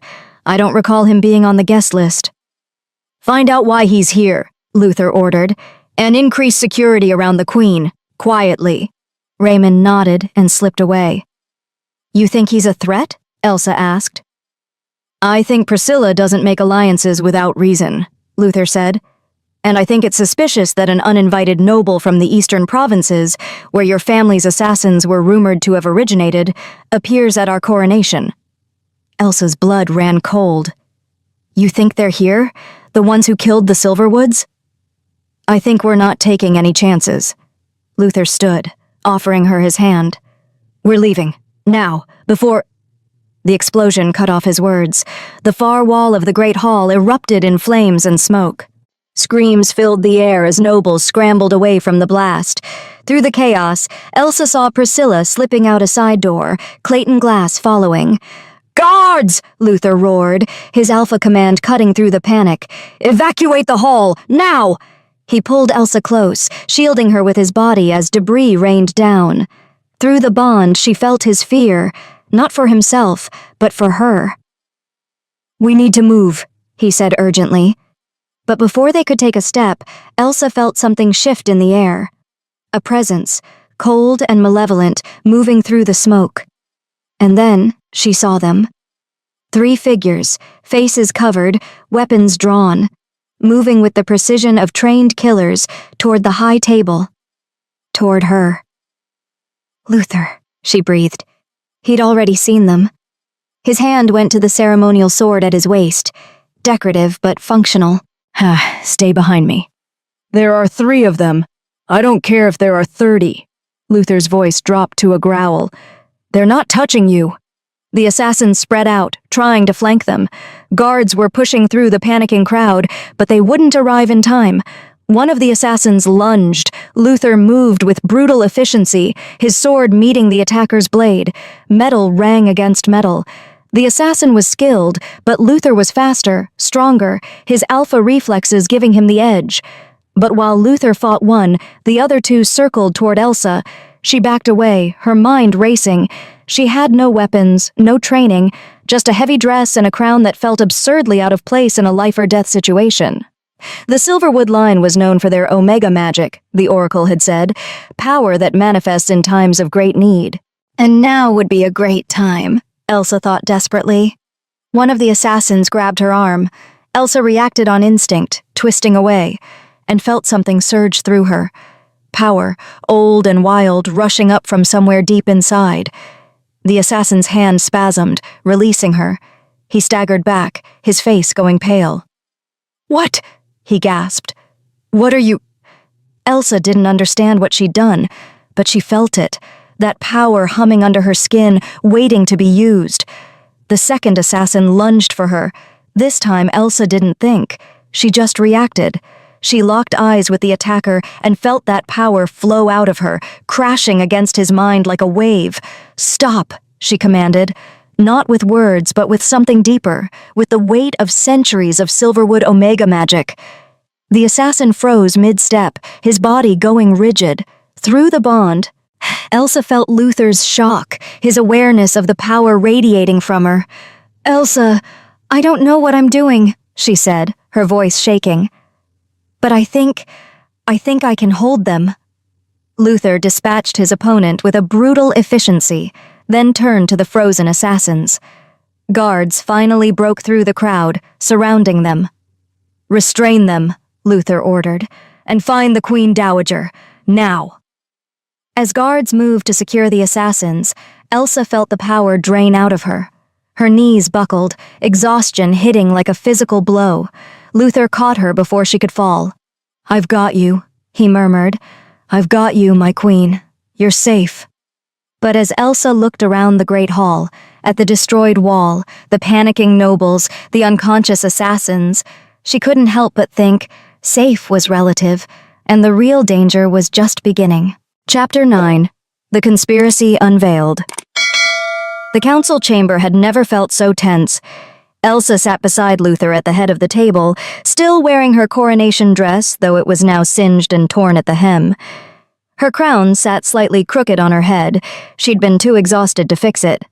Around them, the council members looked equally disheveled, their formal attire rumpled from the chaos of evacuation, and in the center of the room, flanked by armed guards, stood the 3 captured assassins.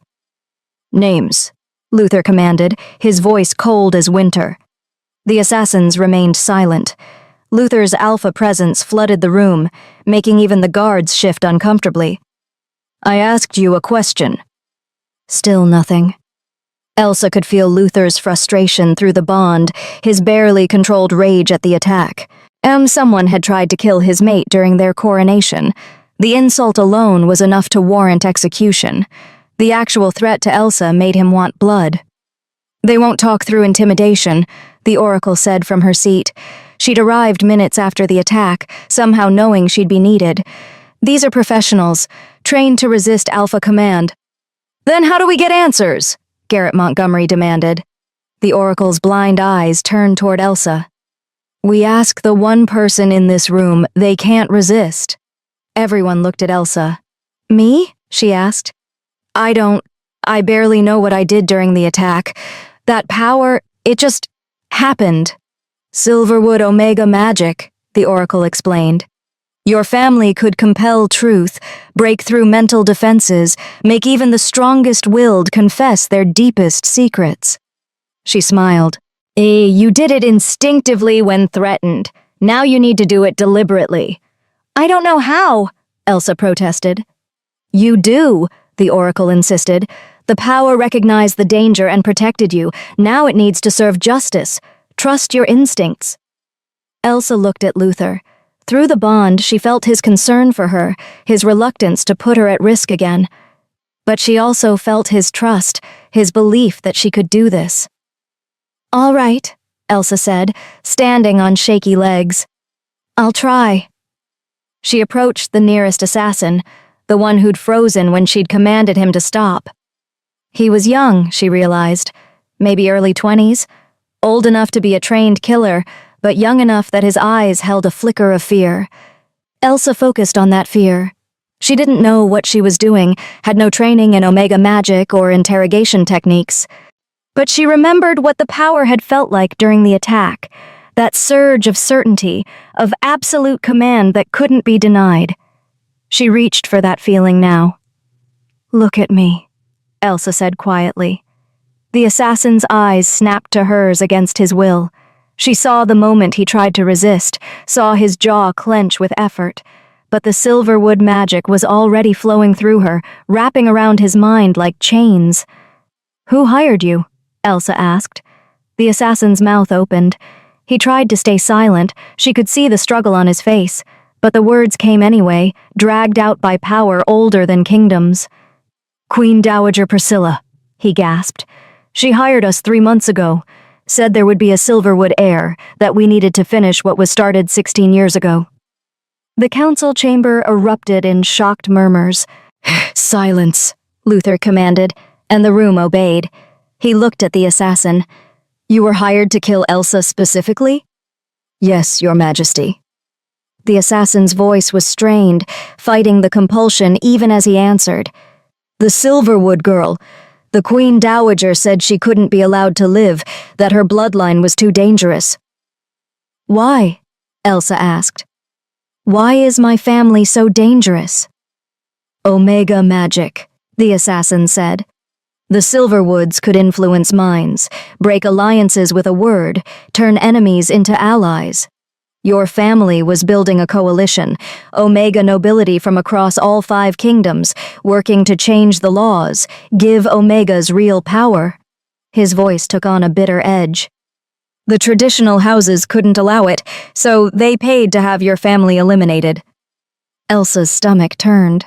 Her family hadn't just been murdered. They'd been assassinated for trying to make the world better for Omegas. "Who ordered the original attack?" Luther demanded. 16 years ago, who paid for the massacre?" The assassin's face went pale. "I don't know. That information was kept from us. We were hired through intermediaries." "But Priscilla knows," another voice interrupted. Everyone turned to see Clayton Glass, the uninvited noble, being escorted into the chamber by guards. He looked rougher than he had at the celebration, his face bruised like he'd resisted capture. "Lord Glass," Montgomery said coldly. "Care to explain your presence at an event you weren't invited to?" "I was invited," Clayton said. "By the Queen Dowager. She needed someone to coordinate the attack from inside the hall while she escaped." He smiled bitterly. "Oh, I should have known better than to trust her. The moment things went wrong, she left me to face the consequences." "So you're willing to testify against her?" Luther asked. "I'm willing to tell you everything I know in exchange for clemency," Clayton corrected. "I'm a mercenary, Your Majesty, not a fanatic. Priscilla paid well, but not well enough to die for her cause." Luther's jaw tightened. Through the bond, Elsa felt his disgust at Clayton's opportunism. But she also felt his pragmatism. They needed information more than they needed revenge. "Speak," Luther ordered. "Tell us everything. If your information proves valuable, we'll discuss clemency." Clayton nodded. "The Queen Dowager has been planning this since your father died. She knew you'd try to change things, knew you'd threaten the old ways. Why, when word reached her that a Silverwood heir had survived and was living in the palace, she saw an opportunity." "An opportunity for what?" Montgomery asked. "To eliminate 2 threats at once," Clayton explained. "If the Silverwood heir bonded with you, Your Majesty, it would strengthen your position immensely. Omega magic combined with alpha power? The traditional houses would never be able to oppose you, so Priscilla decided to kill the girl before that could happen." "But we did bond," Elsa said. "Her plan failed." "Did it?" Clayton's smile was unpleasant. "You bonded, yes. But the attack still happened. At your coronation, in front of representatives from all 5 kingdoms. Do you understand what message that sends?" Understanding dawned in Elsa's mind. That the northern territories are unstable, that Luther can't even protect his own mate during a public ceremony. "Exactly," Clayton said. "The other kingdoms will question your strength, Your Majesty. They'll wonder if you're capable of ruling, of protecting your people. Some will see it as an opportunity to renegotiate treaties, to push for concessions. And Priscilla benefits because I look weak, Luther said flatly. She benefits because chaos serves her son's interests, Clayton corrected. Prince Roberto is waiting in the eastern provinces with a small army, ready to restore order if the council decides you're unfit to rule. The temperature in the room seemed to drop. Roberto is planning a coup, Montgomery said slowly. With his mother's full support, Clayton confirmed. She's been laying groundwork for months, spreading rumors about your fitness to rule, while cultivating support among traditionalist nobles, positioning her son as a strong alternative. Luther stood, his alpha presence filling the room. Where is Priscilla now? She fled the palace immediately after the attack, Raymond reported, entering the chamber with several documents. But we've tracked her to a safe house in the lower city. She's waiting there, presumably for word that the assassination succeeded. Then let's not keep her waiting, Luther said coldly. The safe house was nondescript, a merchant's residence in a respectable but unremarkable district, the kind of place no one would think to look for a queen dowager. Luther had insisted on leading the arrest personally, with Elsa at his side despite Raymond's protests about the danger. She tried to kill my mate, Luther had said flatly. I'm going to look her in the eyes when we take her into custody. Now they stood outside the house, surrounded by 24 royal guards. Through the bond, Elsa felt Luther's cold fury, his absolute determination to see justice done. On my mark, Luther said quietly. The guards moved with precision, breaking down the door and flooding into the house. Elsa and Luther followed, entering a modest sitting room where Priscilla sat calmly drinking tea like this was a social call. Luther, she said, not even looking surprised. I wondered how long it would take you to find me. You're under arrest, Luther said, for conspiracy to commit murder, treason against the crown, and the attempted assassination of the queen. Priscilla set down her teacup with deliberate care. Arrest? How dramatic. I'm your father's widow, stepson. You really think the council will allow you to imprison me? The council has already seen the evidence, Luther said. The assassins confessed. Clayton Glass is testifying against you. You're done, Priscilla. For the first time, uncertainty flickered across Priscilla's face. Clayton wouldn't. He has too much to lose. He's already lost it, Elsa said quietly. And he's willing to trade your secrets for his life. Priscilla's eyes narrowed as she focused on Elsa. You! This is all your fault. If you'd just died like you were supposed to 16 years ago, none of this would be necessary. You knew, Elsa breathed. You knew I was a Silverwood all along. Of course I knew, Priscilla snapped. Your father, Luther's father, was a sentimental fool. He couldn't bear to let a child die, even when that child represented everything we were trying to eliminate. So he hid you, gave you a false name, kept you close where he could watch you. She laughed bitterly. I warned him it would come back to haunt us, but he wouldn't listen. You're talking about Omega rights, Luther said. About the Silverwood Coalition. You helped orchestrate the original massacre. Priscilla stood, her composure cracking. I helped save our way of life. The Silverwoods wanted to overthrow centuries of tradition, give Omegas voting rights, property rights, seats on governing councils. They would have destroyed everything our families built. They would have created equality, Elsa said. They would have created chaos, Priscilla spat. Omegas aren't meant to lead, girl. You're meant to bear children, support your alphas, maintain the social order. That's your purpose. My purpose, Elsa said, feeling that Silverwood power rising again, is whatever I choose it to be. She locked eyes with Priscilla, and the Omega magic flowed through her, stronger this time, more controlled. Tell me the truth, Elsa commanded. Who ordered the Silverwood massacre? Who paid for my family's deaths? Priscilla's mouth opened. She tried to resist. Elsa could see the effort in her face, but the Silverwood magic was undeniable. A coalition, Priscilla gasped. 5 noble houses from across the kingdoms. They pooled resources, hired the best assassins money could buy. Your parents were killed first, then your siblings, then the guards who tried to protect them. Her voice was strained, fighting the compulsion. You were supposed to die too, but you vanished. We searched for years, but your father hid you too well. Names, Luther demanded. Give us the names of the houses involved. Priscilla's face twisted with fury and fear. House Harrow, House Benedict, House Crane, House Valdez, and... She stopped, her whole body shaking with the effort of resistance.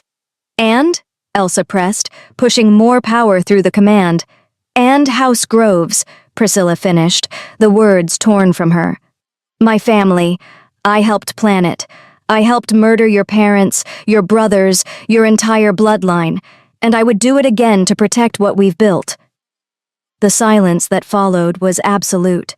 Luther's face had gone cold, emptier than Elsa had ever seen it. Take her into custody, he ordered the guards. Maximum security, no visitors without my direct permission.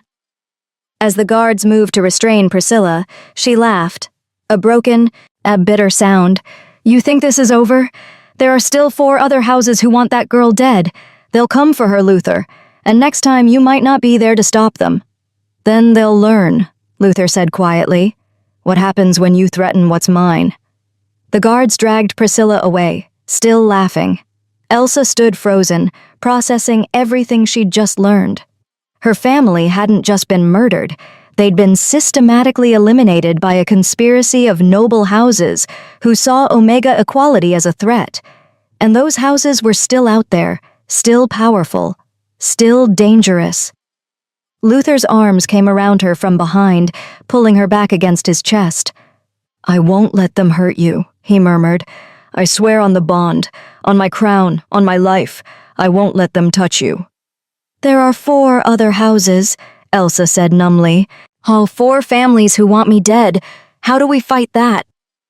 The same way your parents tried to, Luther said. By building a coalition of our own, by changing the laws, empowering Omegas, making it impossible for them to justify another massacre.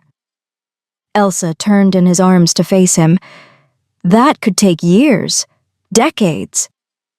Then we have decades, Luther said simply. We're mated, Elsa. We have the rest of our lives to finish what your family started.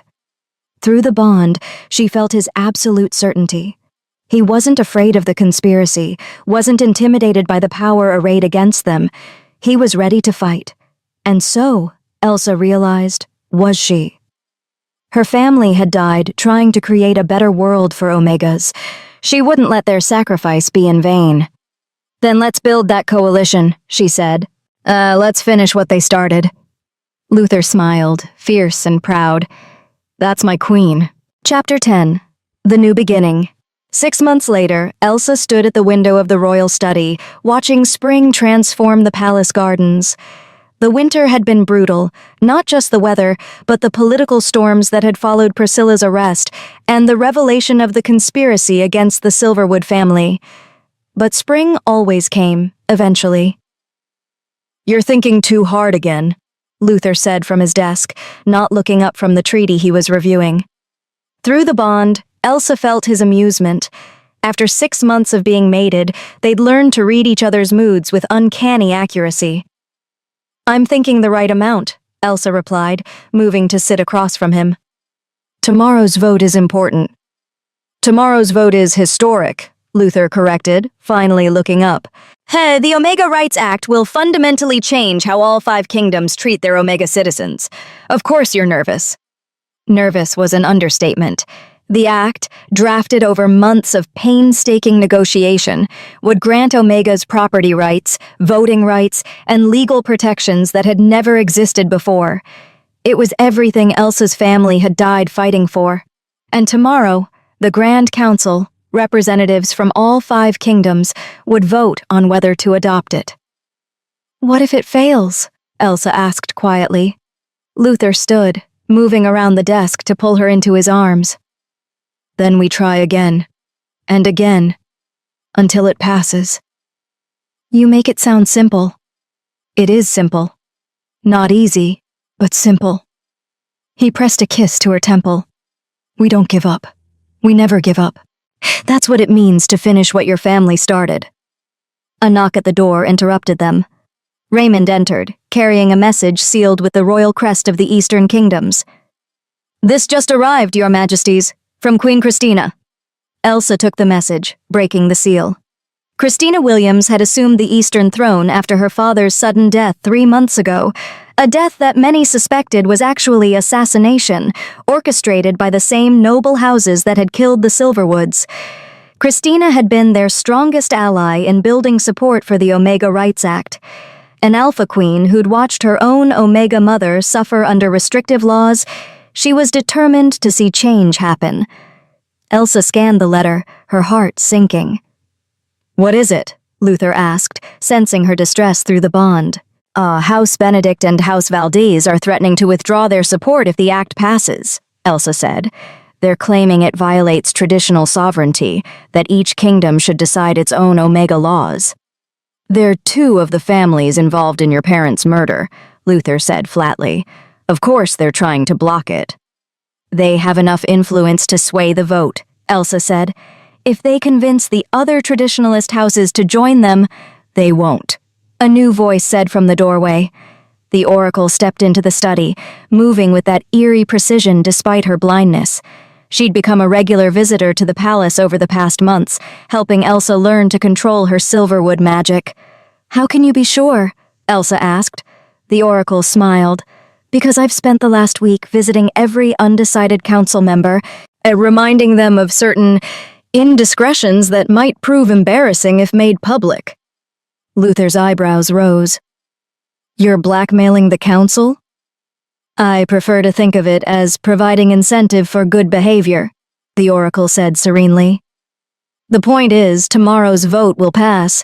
The Omega Rights Act will become law across all 5 kingdoms. And then, House Benedict and House Valdez will become even more dangerous, Elsa said. We'll have exposed them without being able to prosecute them for my family's murder. Actually, Raymond said, pulling out another document, we may have solved that problem. Lord Cameron Zhang from House Crane has agreed to testify against the conspiracy. Elsa stared at him. Cameron Zhang? But House Crane was one of the families involved. Was being the operative word, Raymond interrupted. The current Lord Crane inherited his title 2 years ago. He knew nothing about his family's involvement in the massacre until our investigation uncovered it. He's horrified by what his predecessors did and willing to provide evidence in exchange for immunity for himself and his house. What kind of evidence? Luther asked sharply. Documents. Financial records showing payments to assassins. Correspondence between the 5 houses coordinating the attack. Raymond's voice took on a note of satisfaction. Everything we need to prosecute the surviving conspirators. Elsa's hands were shaking. We could actually do this. Actually bring them to justice. We will do this, Luther corrected. Cameron's testimony combined with Priscilla's confession gives us enough to move forward. After the vote tomorrow, we'll present the evidence to the Grand Council and demand prosecution. They'll fight it, Elsa said. Noble houses don't go down without... The door burst open. A guard stumbled in, bleeding from a wound on his shoulder. Your Majesties, attack! The Eastern Gate! Luther was moving before the guard finished speaking, his sword already drawn from the display on the wall. How many? 20, maybe more. Armed and organized.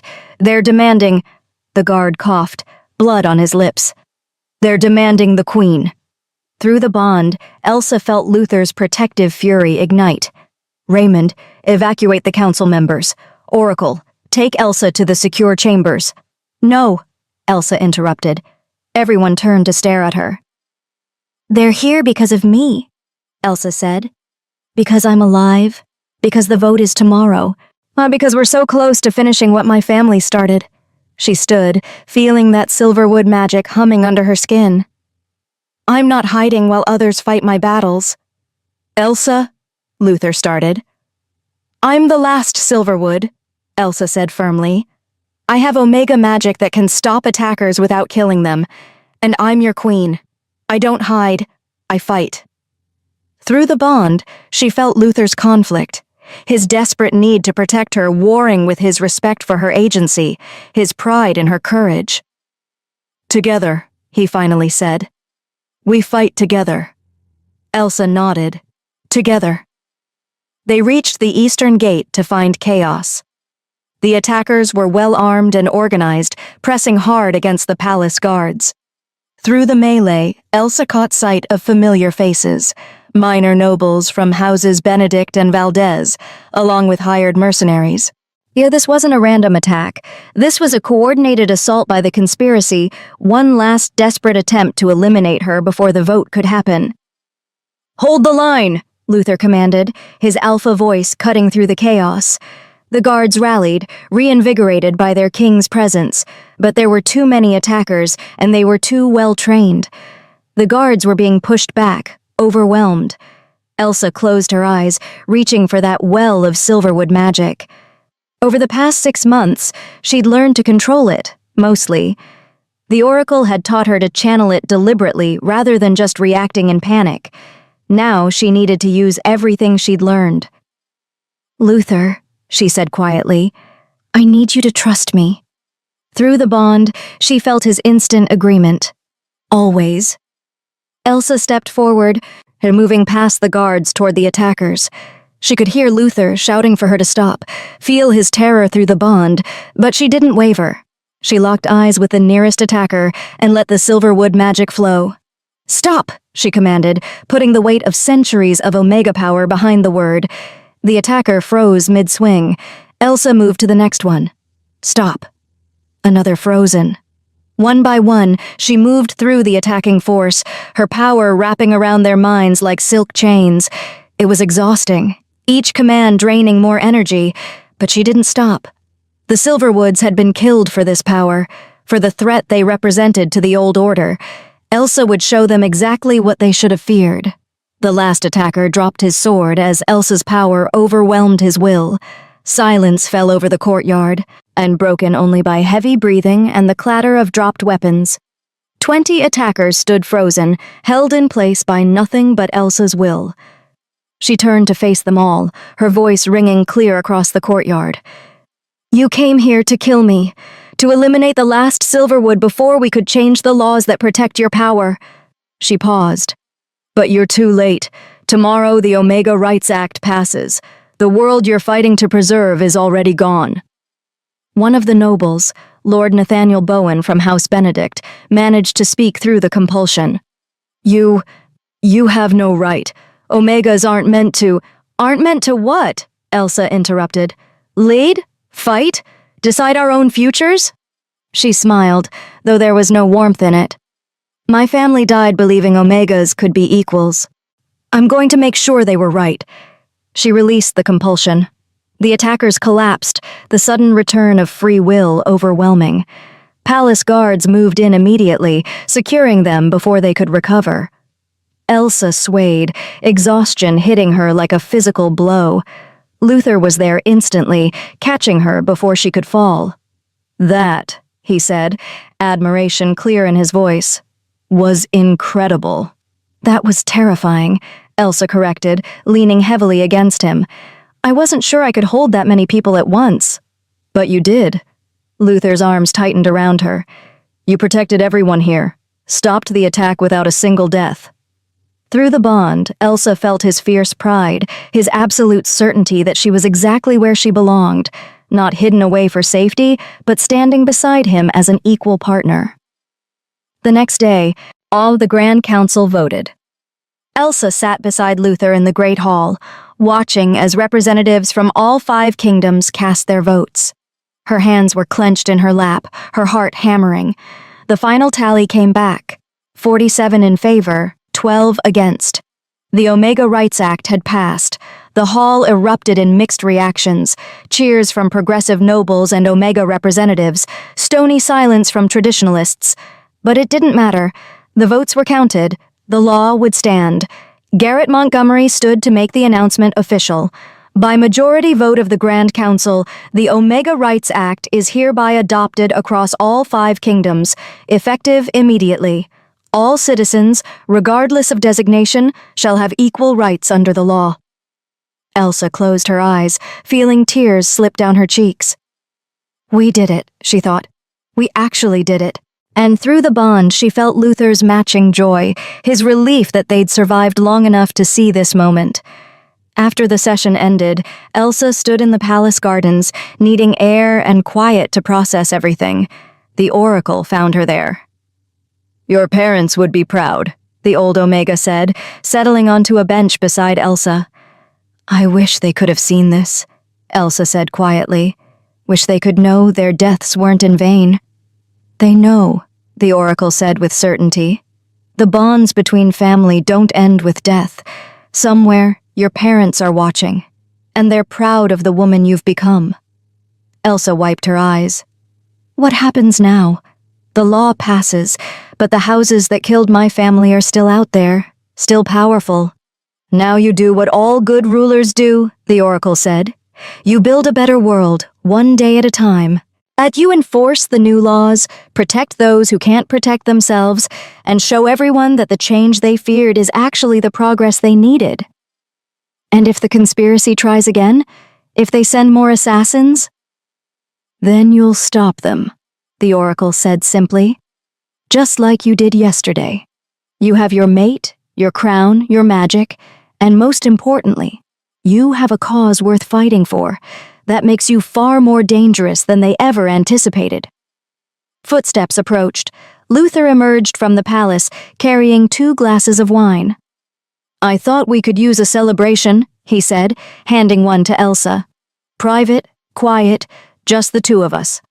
The Oracle stood with a knowing smile. That's my cue to leave. Congratulations, Your Majesties, on everything. After she left, Luther sat beside Elsa, his arm coming around her shoulders. 6 months ago, he said, you were a maid who drunkenly wandered into my chambers. And you were a king trying desperately to survive his purity trials, Elsa added. Now look at us, Luther said. Mated, crowned, and we've just changed the fundamental laws of 5 kingdoms. Elsa laughed, the sound a little watery. When you put it that way, it sounds absurd. It is absurd, Luther agreed, but it's also perfect. He tilted her chin up to look at him. You're perfect. My mate, my queen, my equal partner in absolutely everything. Even the terrifying political battles? Elsa asked. Especially those. Luther's thumb brushed across her cheek. I love you, Elsa. I've loved you since the moment you woke up in my arms and looked at me without fear. I'll love you until the day I die and probably long after. Elsa's heart did that complicated flutter it always did when he was being unbearably sweet. I love you too, even though you're ridiculous and overprotective and... He kissed her, cutting off her words. When they finally pulled apart, both breathless, Luther rested his forehead against hers. Tomorrow we start the real work, he said. Implementing the new laws, prosecuting the conspiracy, building the world your family dreamed of. Tomorrow, Elsa agreed. But tonight we celebrate, Luther finished. Our mating, our victory, our future. He stood, offering his hand. Come on, my queen. I believe we have some unfinished business from our bonding night. Elsa took his hand, feeling that familiar warmth through the bond. Yo, you mean the part where you promised to worship me properly? I mean, Luther said, his voice dropping to that alpha rumble that still made her knees weak. The part where I show my mate exactly how much she's treasured, over and over, until neither of us can remember our own names. Through the bond, Elsa felt his desire, his love, his absolute devotion. Well, she said, smiling up at him, when you put it that way. They walked back to their chambers hand in hand, leaving the politics and dangers and responsibilities behind for one perfect night. Because tomorrow would bring new challenges, new threats from the conspiracy, new battles to fight. But tonight was theirs. And after everything they'd survived, the purity trials, the assassination attempts, the political warfare, they'd earned one night of peace. One night to just be Elsa and Luther, mates, partners, equals, together. Epilogue. 1 year later, Elsa stood in the same palace gardens where she'd celebrated the Omega Rights Act's passage, but everything was different now. For one thing, she could barely see her feet past the swell of her pregnant belly. "You're supposed to be resting," Luther said, appearing at her side with that uncanny ability to always know where she was. "I've been resting for 3 hours," Elsa protested. "The healers said gentle walks were fine." "They said gentle walks were acceptable," Luther corrected. "Not necessary. There's a difference." Through the bond, Elsa felt his worry, constant and overwhelming these past few weeks as her due date approached. The pregnancy had been unexpected but welcome, a new chapter in their story. "The baby is fine," Elsa assured him, placing his hand on her belly where their child was currently doing acrobatics. "Feel? Strong and healthy, just like their father." Luther's entire expression softened as he felt the movement. "Still think it's a girl?" "The Oracle confirmed it last week," Elsa reminded him. "A daughter, with Omega designation and enough Silverwood magic that the Oracle could sense it already." "A daughter," Luther repeated, wonder in his voice. "Our daughter." He'd been impossible since they'd learned the baby's designation, simultaneously terrified of raising an Omega child in a world that was still learning to see Omegas as equals, and fiercely determined to make sure his daughter never experienced the discrimination Elsa had faced. "She'll be fine," Elsa said softly. "We're changing the world for her. Every law we pass, and every tradition we challenge, it's all for her, for the world she'll grow up in." A year of implementation had shown both progress and resistance. The Omega Rights Act was law, but enforcement varied wildly across the kingdoms. Some regions embraced the changes, others fought them at every turn. Houses Benedict and Valdez were still facing prosecution for their role in the Silverwood massacre, though the legal battles were dragging on. Priscilla remained in prison, her son Roberto stripped of his titles and exiled. But the world was changing. Slowly, painfully, but undeniably. And tomorrow, Elsa would stand before the Grand Council again, 8 months pregnant and gloriously unrepentant, to propose the next phase of reforms. "You don't have to attend tomorrow's session," Luther said, reading her thoughts through the bond. You could let Raymond present the proposal." "I'm presenting it myself," Elsa interrupted. "The Education Equality Act matters too much to delegate." The act would require all kingdoms to provide education to Omega children, something currently available only to wealthy families who could afford private tutors. It was another piece of her parents' vision, another step toward true equality. "Our daughter will grow up in a world where Omegas can read," Elsa continued, "where they can attend university, pursue careers, make their own choices. I'm not missing that vote." Luther pulled her close, carefully, mindful of her belly. "You're magnificent. You know that?" "I'm stubborn," Elsa corrected. "That too." He pressed a kiss to her temple. "But magnificent first." Through the bond, she felt his love, his pride, and his absolute certainty that she was exactly who she was meant to be. A year ago, Elsa had been a maid who drunkenly stumbled into the wrong bed and woke up wrapped in the arms of a king. Now she was a queen, a mate, soon to be a mother, and a force for change that was reshaping 5 kingdoms. Sometimes she still couldn't believe it was real, but then Luther would smile at her, or their daughter would kick, or she'd see the letters from Omegas across the kingdoms thanking her for fighting for their rights, and she'd remember. This was real, all of it, and they were just getting started.